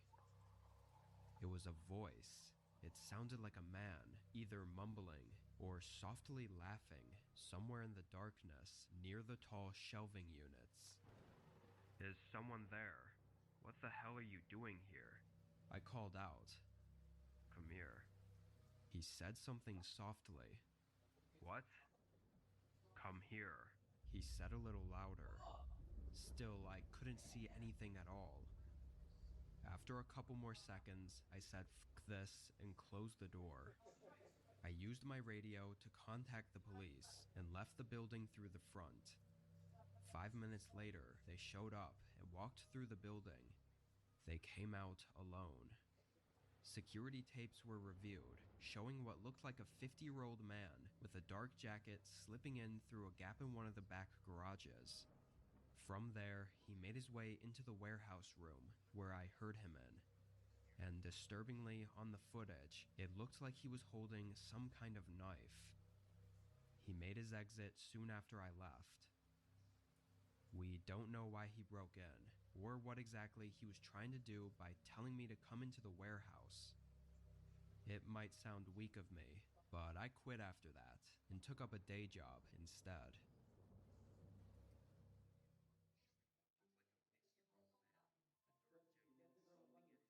I was camping out in the woods in the back of my property. I have a decent amount of forested land, so I like to make use of it and go for a casual camping trip every so often. Just a 10 to 15 minute walk out, I cleared a spot for a campsite. There was nothing special, like any views or lakes or anything. It was just a quiet place out in the woods to relax at. This was sometime in the middle of fall, and on this day, around 4 p.m., I headed down there. When I got there, I began putting everything together, and while I did, I happened to see someone walking out in the forest. They were only 100 yards out or something, but considering this was technically my property, it was a little bit strange for them to be out here. My land was bordered by other neighbors' land, too, so the only way to this spot was by trespassing. I wasn't really upset about it. I was just confused why and how they got here. They were walking away from the direction of my house, though, toward my neighbor's land, so I just let it be. Over the next 3 hours, I saw nothing else, and mostly just sat back in my lawn chair and relaxed to the sounds of the forest. The sunset fell over the trees and left the woods dark and foggy, so I lit up the fire pit I'd made and stashed it with some logs and sticks. It was just about an hour into the night, and as I was tossing more sticks into the campfire, I suddenly heard footsteps in the distance. I turned around and could hear someone running, like full-on sprinting through the woods, but it was pitch black out there. I just listened and followed the sound with my eyes as they ran past my campsite and deeper into the forest, slowly fading out. It was 100% a person, too, from the sound of it, but I'm not sure there's any explanation for what they were doing sprinting through the woods at night. It made me really uneasy. I thought about packing up and going home, but it sounded like they didn't notice me or didn't care to bother me, whoever it was. I figured I was okay, and if anything, at least it was just a quick run back to my house. I kept the fire up and stayed outside for another 2 hours. Aside from the running earlier, it was a very quiet night. Around 10, I let the fire fade out and got in my tent, falling asleep soon after. Of course, I wasn't asleep for long, though. I woke up to sudden footsteps sprinting toward my tent. My eyes shot open, and I sat up, hearing the footsteps come right up to the outside of the tent, then abruptly stop maybe a foot away. My eyes began adjusting to the dark, and through the thin fabric, I could see the silhouette of someone leaning back and forth, like they were trying to look through it. Then there was the sudden sound of something tearing. My eyes looked a little bit to the left, seeing a knife sliding across the fabric and cutting a slit into the tent. Through it, a pair of eyes pierced through at me. I jumped up and bolted out of the tent, screaming and yelling as I ran into the woods. the adrenaline kept me going all the way back to my house, and I didn't hear their footsteps behind me, so it seemed like they didn't follow. However, when I called the police, I looked out the back window and caught sight of a figure standing in the trees, watching me. When officers came, whoever was out there had left. In the morning, they came back out to investigate the campsite, but days passed with no leads. Not only was it terrifying that they were out in the woods on my property, running around at night with a knife and cutting open my tent, but they also followed me back to my house, so they knew where I lived. I was on edge, barely getting any sleep for the next month. So far, nothing else has happened. If anything does, hopefully I'll still be able to update you on it.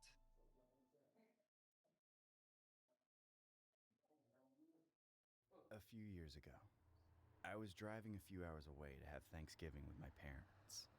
The traffic was horrendous for the first half of the trip, but once I got out into the countryside where my parents lived, the roads cleared up.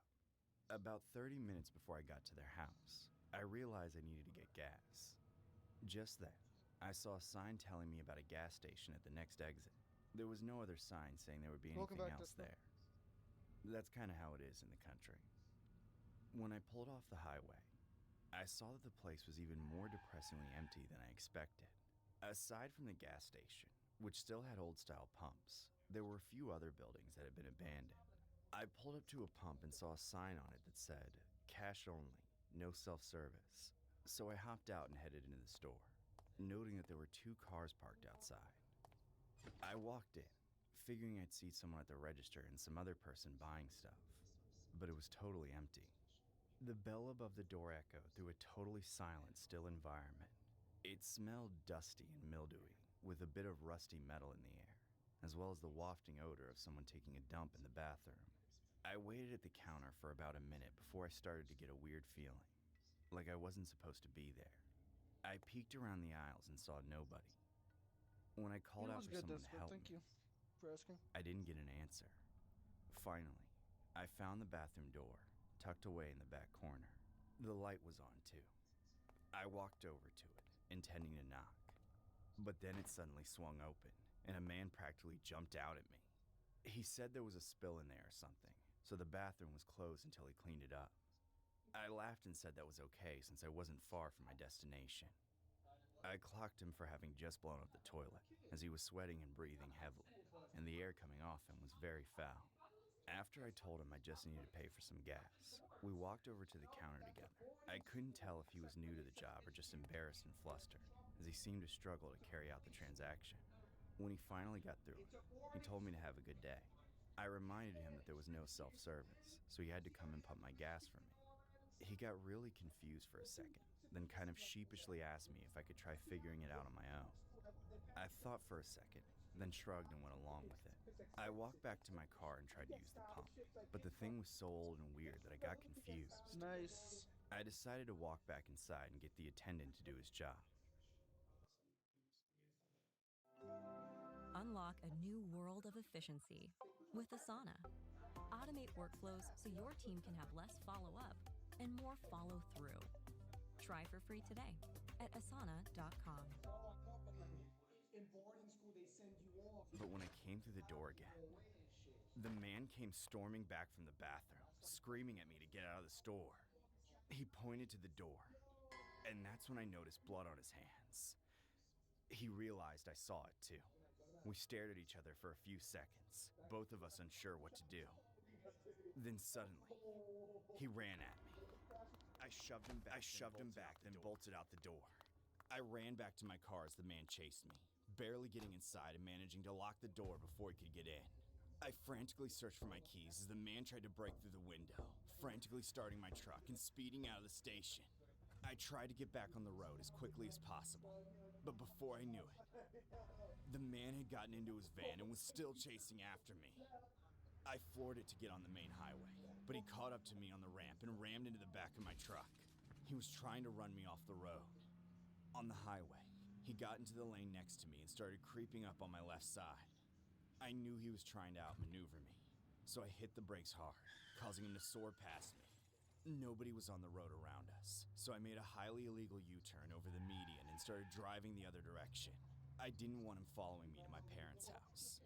I didn't know the extent of what this guy was capable of, but he was obviously unhinged and dangerous. Thankfully, the switch-up gave me enough time to get out my phone and call 911. I expected to see the van race up to me again, but by then, he had given up. However, I was so far out in the middle of nowhere that the operator told me it would take a sheriff 20 minutes to get there, which I knew gave that guy plenty of time to get away.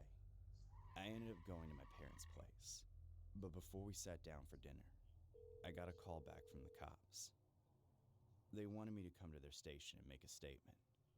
When I got there, one of the first things they told me was that the body of the store owner had been found in the bathroom, his stomach cut open and his bowel pierced, mixing fecal matter into the blood at the crime scene.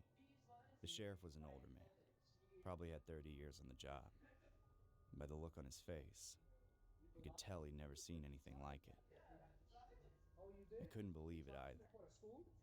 The man I was in the store with wasn't even an employee after all. Just a crazed killer. I told them everything I could. Even how I realized the odor I smelled wasn't funny at all, as it must have been the victim's internal feces. Unfortunately, they never caught the killer. They never figured out the motive either. The best I can figure is that I interrupted an amateur black market organ harvester. Every Thanksgiving, when people talk about stuffing and carving up turkeys, all I can imagine is that poor guy's mutilated corpse.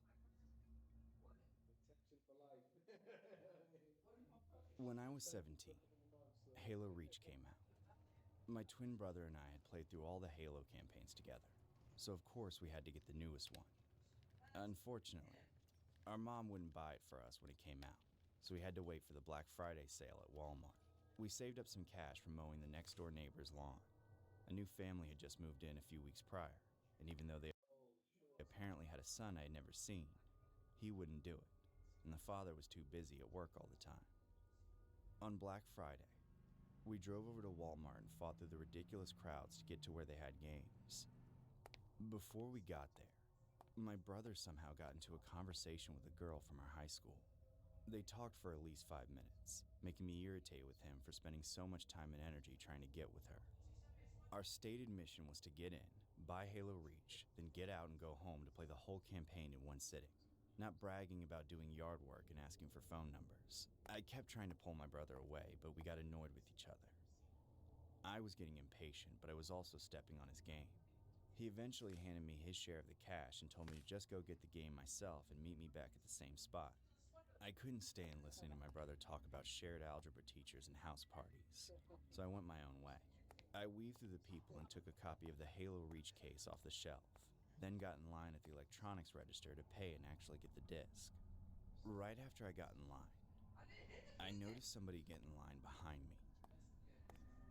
Soon after, I felt them breathing down my neck, like they were looking over my shoulder. I turned around, about to tell them to get out of my personal space, but I bit my tongue when I saw the guy. He was built like a linebacker, but as if all that extra mass was straight bone. I eventually managed to ask if I could help him, and he took a few seconds to formulate a response. "That's a co-op game," he said. I replied that I knew that, and I was going to play with my brother. Then, the guy shook his head and told me I should play with him instead. He started bragging how he'd beat every Halo game on Legendary, but of course, so had I. His face turned red, and he lied quite obviously about beating them with all the skulls on, which makes the game 10 times harder. I called him out for making things up. Then suddenly, he grabbed my wrist and squeezed me so hard that it cut off the circulation. He pulled me in right up to his face and growled the words, "Play with me." I was about to shout for help, but just then, I heard the voice of the cashier call out to us. He was half yelling to break up the scuffle and half just trying to keep the line moving, but I was fully thankful for him. While we had been talking, all the people ahead of me in line had gone through, so after the brute dropped my hand, I walked up and paid for the game.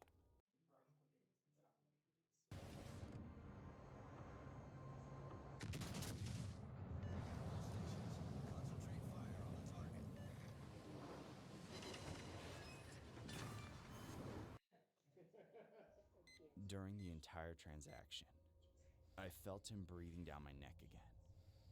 But this time, he was literally fuming. I was scared he might do something like grab the disc right after I bought it and snap it in half. Or worse, snap my neck. After I had the game in the bag, I turned around and looked at the guy before walking away.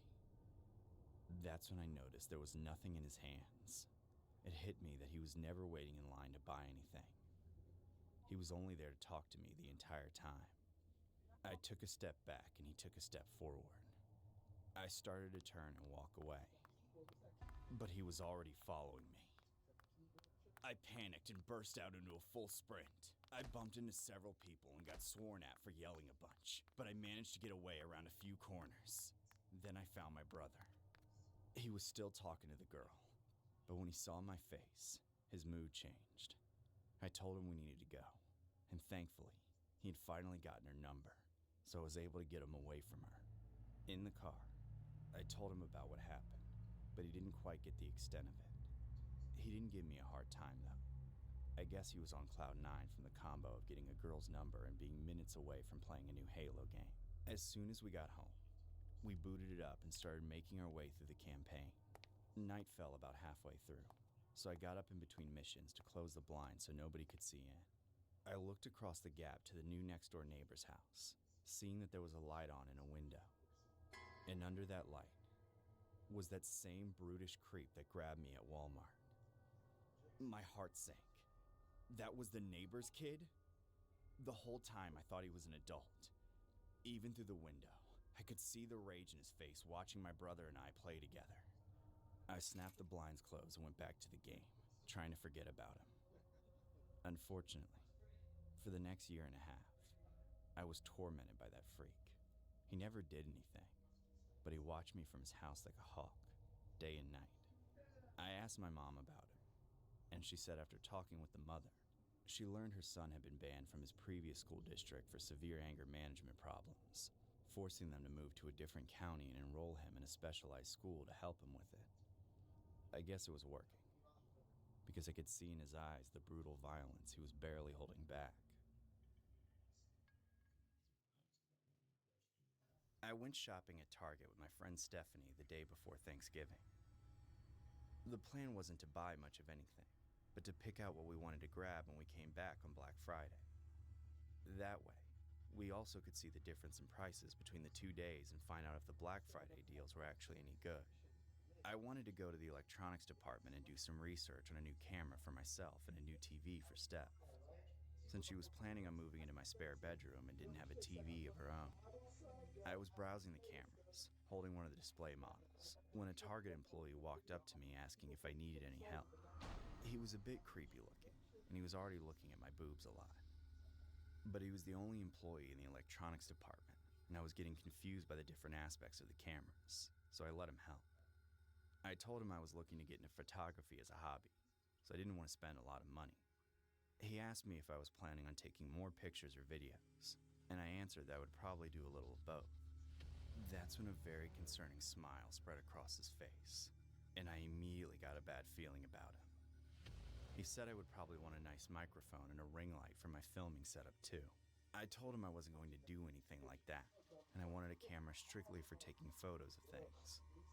Then, he pointed to my chest and said, "You mean those things, right?" I told him to shut up and that he should have some basic respect, and that he should be doing his job instead of hitting on me. Instead of apologizing, he said I could make a lot of money on OnlyFans with my body, and that he would be the first subscriber. Better yet, he'd be part of the videos too. I was about to hit this guy when Steph walked up to join me at the worst possible time. He whistled at her and asked if she was my girlfriend. She and I just had to film each other making out and doing other things, obviously. I finally had enough and shoved the display camera in his face. Then I grabbed Steph and we stormed out. I cussed and complained about that creep for a solid 10 minutes, declaring I would never shop at that Target again if that was the sort of person they hired. In fact, while I was still in the parking lot, I called the store and got a manager on the phone just to report him. I told her the name of the person who harassed me, Colt. That was what it said on the name tag anyway. My heart sank when she told me there was nobody on the staff with that name. And of all people, she would know. Steph and I immediately felt a great sense of danger and drove out of the parking lot right then and there. Do you need a free, easy way to capture your gameplay? Introducing Outplayed. Record anything on your PC. Highlight reels. Let's. We went home to my apartment, where I told Steph that I wish she was already moved in instead of waiting until December 1st, with sickos like that fake employee at Target in the world. It's really scary to live alone. She offered to start moving things into the room that day if I didn't charge her rent for the last week of November. But I didn't care about screwing my friend out of almost $200, so I jumped on it. I even helped her move. It was about noon when we started, so we were able to make several car trips from her parents' place to mine, getting almost everything she had except the bigger pieces of furniture, which we planned to rent a truck and grab on Saturday. She would have had to sleep on the couch for a night or two. That was fine with her. Even though it was late November, it was still 80 degrees out where I lived, so we both worked up a sweat and had to change into shorts and tank tops, which were still soaked by the end of the day. That evening, Steph and I felt much better about things. The next day, we invited some friends over for a small Friendsgiving. Everything was going just fine until the morning of Black Friday.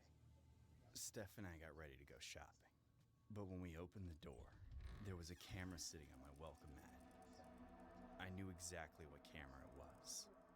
The display model that I shoved into the face of that Target creep. I almost fainted. Steph didn't recognize it, so she picked it up and started looking through the photos. Her face went white as a sheet. I had to know what was on it. There were nearly 100 pictures and videos, all of which were of me, Steph, and our friends. The first was a video of our butts as we walked away from him after the initial encounter. After that, there were pictures of us in my car as he followed us to my apartment.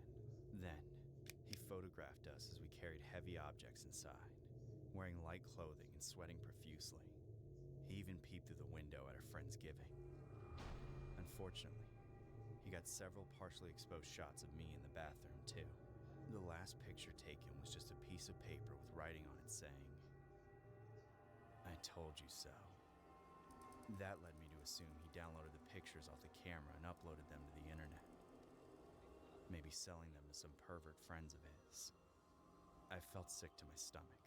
I wanted to smash the camera, but Steph took it out of my hands before I could and called the police. We showed them the photos and I gave them a description of Colt, even though that probably isn't his real name.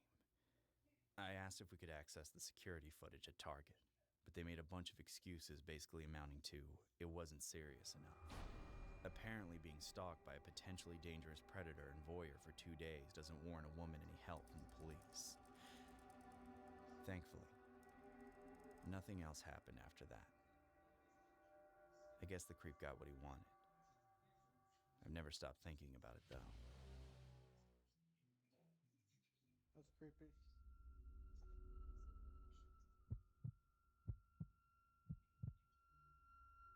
This story takes place in 2016 on a nice warm summer day. Sorry, I had to. I was out for a walk, enjoying my time off from school and work, just getting some fresh air. Any time away from work and school was a good day for me. I didn't like the job I worked at very much, and I was a bit of a loner in school, and I didn't have many friends. I would get bullied quite frequently, so that right there, I suppose, would be more than enough of a good reason for me to hate school. Anyways, I don't want to get off topic here, so back to the story. I was walking through this trail, and I had been walking for just over 5 minutes, I'd say, when all of a sudden, I heard something in the woods. I genuinely didn't think much of it at all, as it most definitely wasn't uncommon to hear a squirrel, or maybe a bird or something every now and then. The sound continued for at least a minute, and the longer time went on, the more muffled the sound would become. Whatever it was clearly moving in the same direction as me, but much faster. I kept walking, still not thinking much of the situation. I was approaching a curve in the trail that took a sharp left turn, and almost as soon as I made it past the curve in the trail, that's when I saw him. There was a guy that was dressed up as a clown. I paused for a second, and I stood there just looking at him. He was standing directly in the middle of the trail. I don't know if you guys know about this or remember, but I'm sure you do. Just in case you don't, I want to briefly go over it. Back in 2016, there was a huge trend going around where people were dressing up as clowns all throughout the world, especially America. Most of them were just harmless teenagers who were being angsty and trying to scare people and get a good laugh or whatever. But there were people out there who had much more devious intentions. I've also heard some pretty horrible things that happened on the news, where clowns had been caught trying to kidnap or even physically harming innocent people. Anyways, I was taken aback by this when I saw the clown face to face, but I didn't want to seem like I was scared. Because if he did have ill intentions, which honestly I highly doubted at the time, I didn't want to give him what he wanted, which was to scare me, obviously. He didn't seem to be armed either, so I was sure I could take him should he try to pull something crazy, like try to hurt me or whatever. We made awkward eye contact for a moment, and neither of us said a word. Not until I worked up the courage to ask him who he was. "Hello, who are you?" That was all that was said. At this point, I realized it was probably time to go. The man was staring at me still and hadn't moved a muscle. He then began walking towards me, and I took a few steps back. Remembering that I didn't want to seem scared, I said screw it and began walking towards him as well. As we were getting closer to each other, my heart rate increased more and more. He seemed to stop when we were right next to each other, but I kept walking, all while not looking back, not even once. I then chuckled to myself when I realized I fully made it past him and he was completely out of sight, because I realized I got all worked up for nothing. Anyways, I finished with my walk, and I didn't see the clown again for the rest of my walk. Fast forward to the evening, I was sitting at home making dinner, when all of a sudden, I thought that I heard something come from outside. I opened the sliding glass door that was in my living room and stuck my head out and scanned my backyard with my eyes. Nothing. There was nobody at all in sight. There were many blind spots that someone may have been hiding, mind you, from where I was positioned, but I chalked it up to be just my imagination and that I was overthinking. I shut the door and locked it and continued making dinner. I need to check something. It couldn't have been more than 2 or 3 minutes later that I heard an aggressive, heavy-sounding knock that came from my kitchen window. I quite literally jumped out of fear, and I hit my head on the cupboard that was above me. That was when I legit started to have a panic attack. Let me tell you, I didn't know fear until this moment. This was by far the most frightened I had ever felt in my life.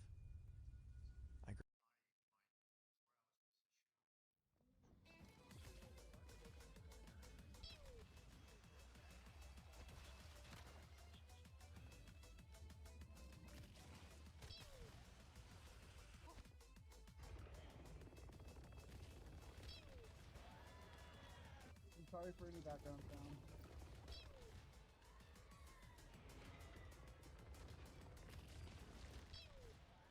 Alright guys, it's finally time for Burn Weapon to shine. But some of you are using the mods wrong. I will explain that in the mod section. Right now, this weapon can one-shot most of the elite monster in this game. Of course, we will need the Pyro Dino to make the gun deal crazy damage, but it's not like the gun is useless without it. You still can one-shot all the normal monster easily, and the AoE is pretty big too. Combined with Pyro Dino is when this weapon shine the brightest. The KVD Boom Boom has just become the most versatile weapon for all kind of range. Short, medium, this weapon melt all the enemy you can see. For a target, you just need to shoot once. Even Bingo will not be able to do this.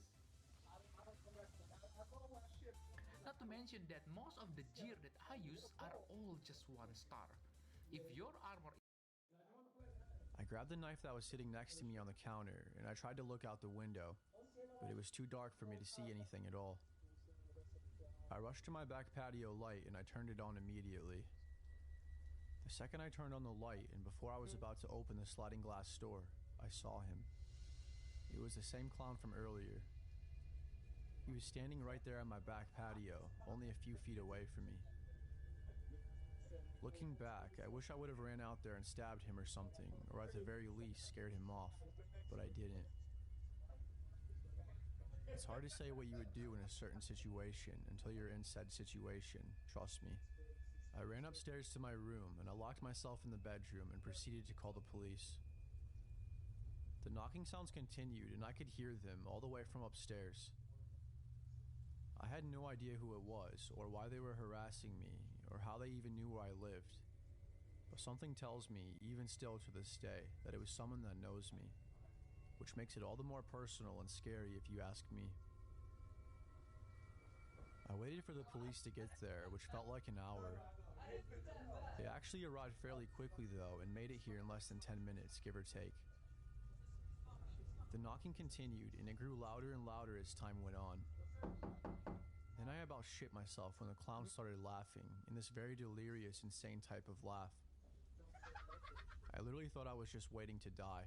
I thought that at any second the man was going to break in and attack me, and that I was going to have to put up a fight.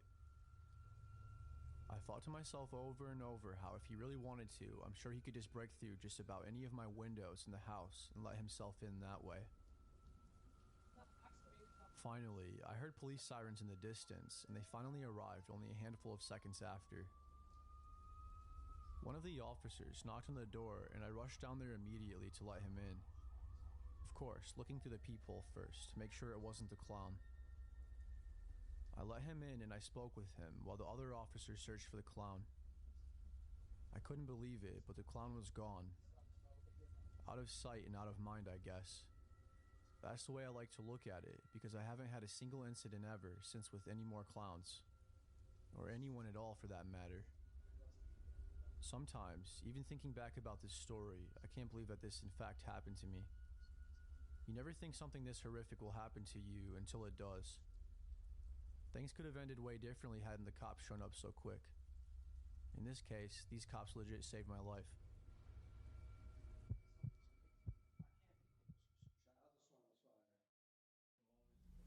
My name is Edgar, and this happened last year.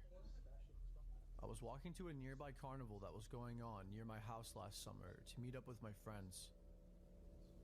The city has been doing this carnival for us every year, ever since I can remember. And I like to go at least once or twice a year. I'm one of those kids that likes to stay inside and play video games in my free time, so it's nice to get out and do something that's actually fun for a change. The town I live in has nothing fun to do at all. There is almost nothing to do. And all the other cooler and bigger cities are over an hour away. And I don't have my license yet. Nor do I have a whole lot of friends that would be willing to do this kind of stuff with me. Most of my friends are also introverted themselves, and we would much rather play our video games online, rather than actually go and hang out with each other in person most of the time. As antisocial as I am, though, it's in our human nature to socialize. I get quite bored sometimes just sitting at home, so this was supposed to be us friends having a nice evening.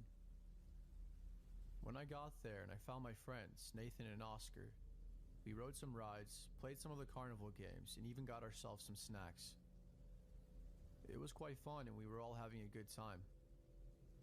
After a little while, we kind of ran out of things to do, so we started pondering the idea of leaving and just going home. Nathan said he wanted to stay a little bit longer before we left, and I was okay with that, along with Oscar as well. So what do you guys want to do? I asked. Well, we could go see what's going on over there in that tent, Nathan said.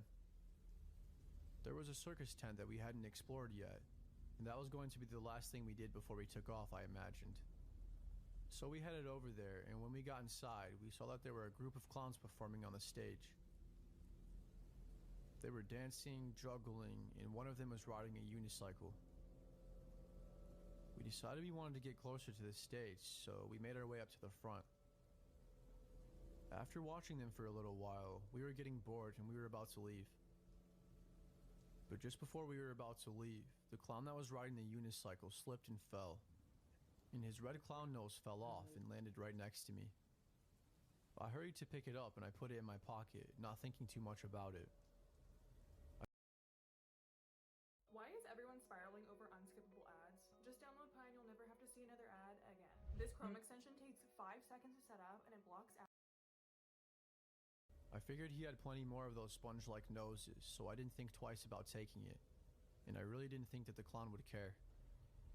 He got back up and continued performing like nothing happened, after he made a quick joke about falling. I didn't think the clown noticed I picked up his nose until he turned his head and made prolonged eye contact with me.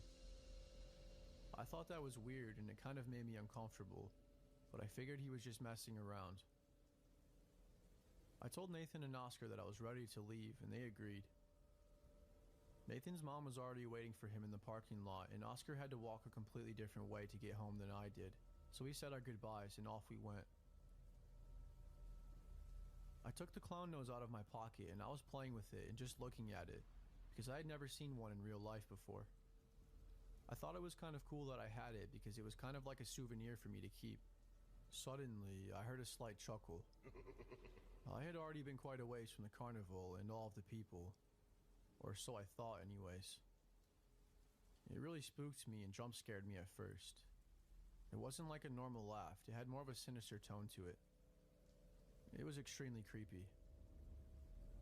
When I turned around, all I could see was a dark shadowy figure that looked like a person. I shined my flashlight over towards them and almost right away, I noticed that it was one of the clowns from the carnival. I believe you have something of mine, The clown said. The way he sounded when he said that was just absolutely petrifying. He barely sounded like a human, almost like an entity or a damn demon of some sort. No, I'm not saying he was a ghost. All I'm saying was I knew right then and there that something horrible was about to happen. Oh, goodness. I slowly backed away and told the clown that I didn't have anything of his and to please leave me alone. Well, if you aren't going to give me my nose back, I'm going to need yours then. After that, he took out what looked like to be a Phillips screwdriver and pointed it at me. It was at that exact moment that I started running, as fast as I could, and I didn't look back once, literally. I ran through the woods rather than taking the road home because I knew a shortcut through the trails that led into my neighborhood.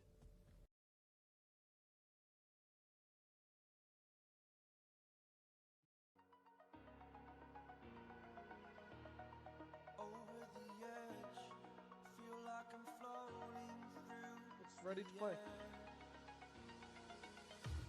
The pain I felt is paid for, all is said and done. Oh, I am restricted, fixed upon the web. I need to kick the habit that my mind is breathing in. Break out, I've got to see. Spent all my life holding all of it closely. I played it innocent, a feel of discontent. I'm finally facing it all, fearless.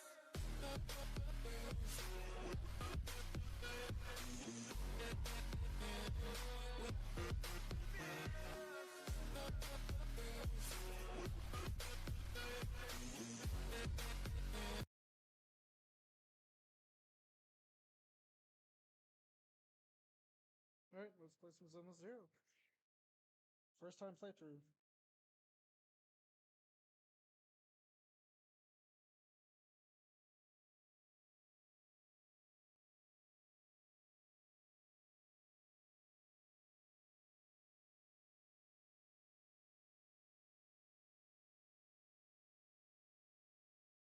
So,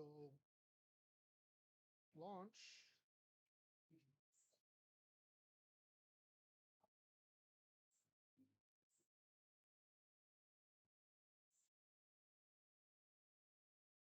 Hello? Done this.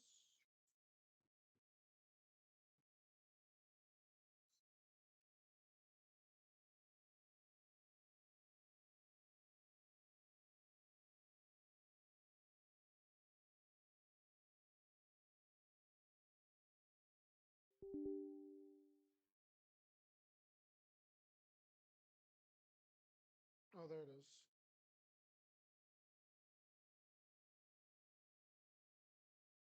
Not responding. What do you mean?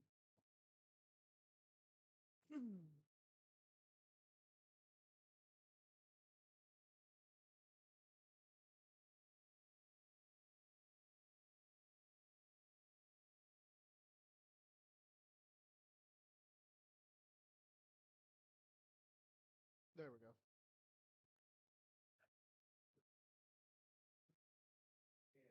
It's ready now. It just now got ready. I had to uninstall Serious Sam too.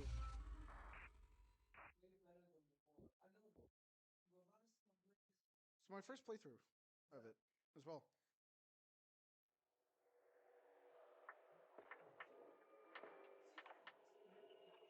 Janice Quarter, a premier shopping destination.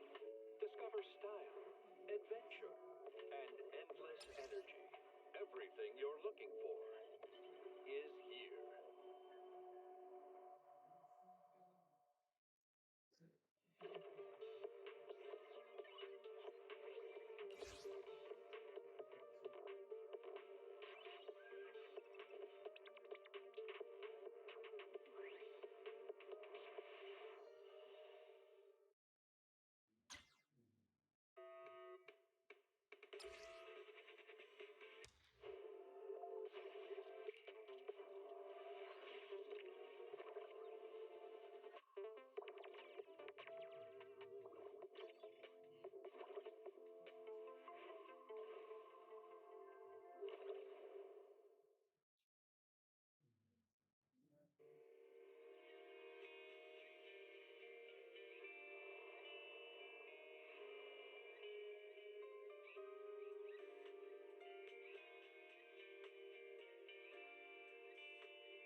Aw, cute kitty.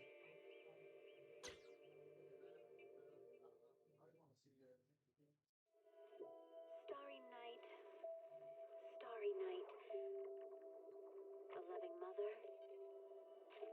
a flame-eating father. Look up, cherish both her luminous love and caring, his wrath and cruelty. Yet the father, devouring all flame and glare, never graced the sky.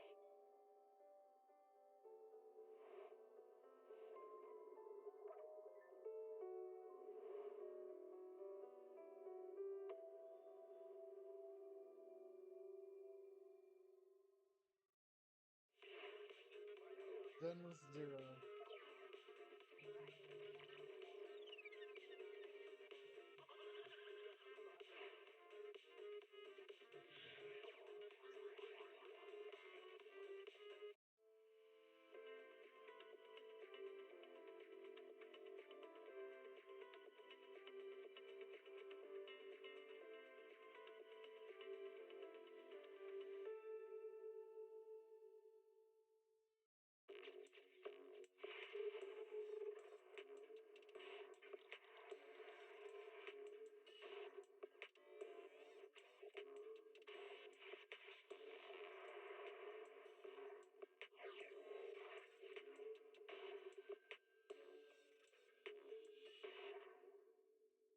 Heed the call of your innermost desires.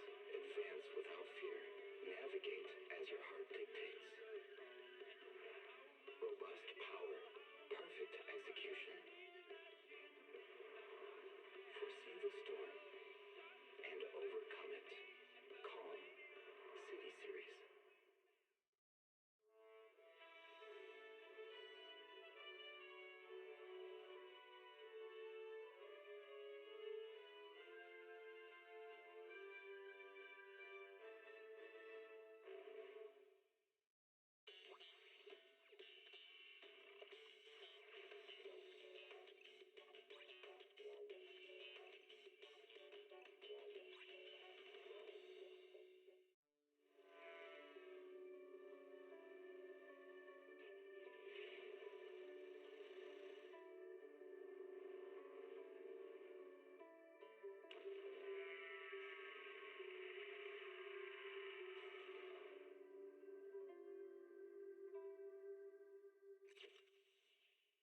That's good to know. Gonna be my first time playing it.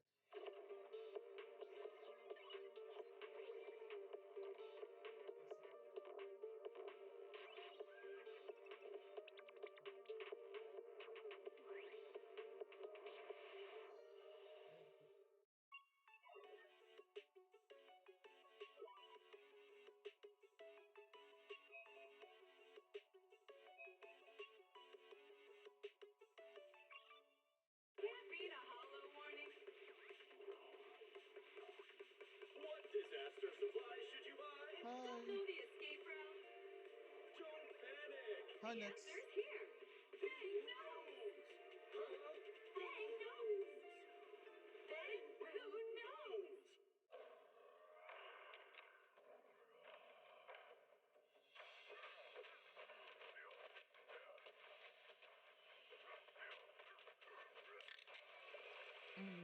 How you doing?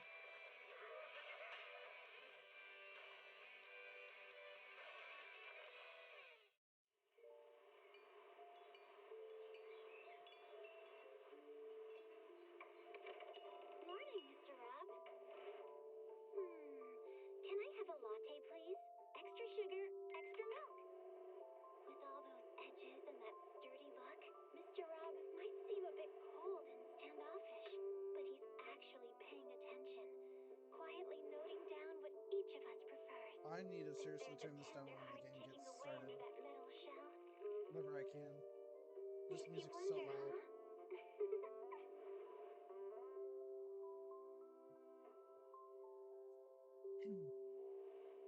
Also, I'm over here just falling asleep to watching that YouTube video. I did not realize it was an hour long. Holy shit. When I was 15, the thought of an apocalypse never troubled me.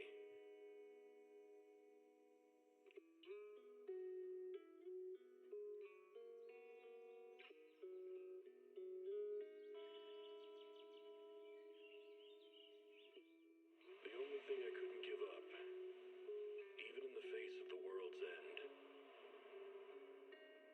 was the sunset on that beach. I don't know why, but scary horror stories like that just makes me tired. The game is Watching the loud sun gently itself, slide yeah. into the water's embrace, or fireworks dancing on the canvas of the night sky. Even if tomorrow weren't better, it wouldn't be worse, I thought. When you're reading this letter, I imagine much has changed.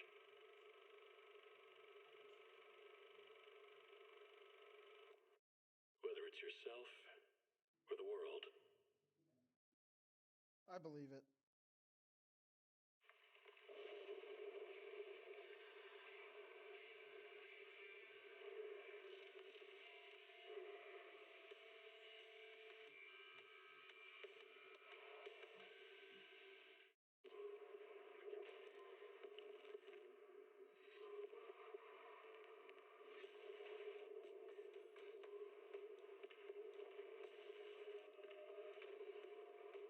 After this, after stream, I'll need to go on my computer and clear up some space.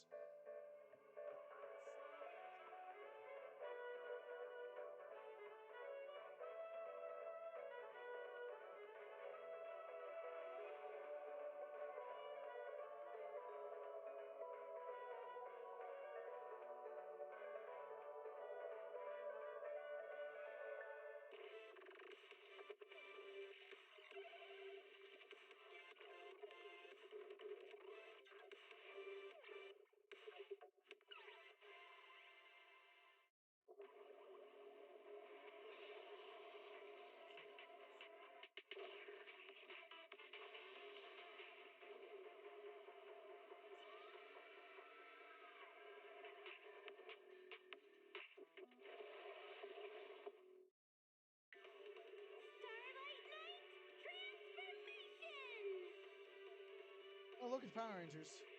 And Zone Zero. Let's protect our home together. A falling star deserves no home. For Starlight Night, home lies with the wishes of the people.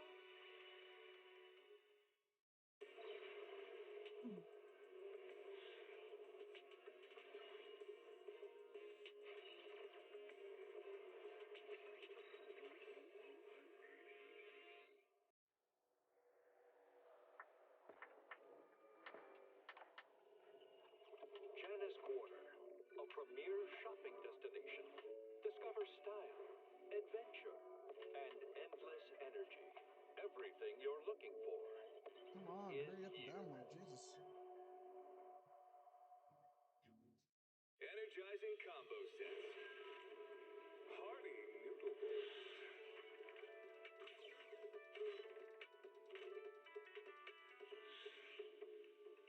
Waterfall soup.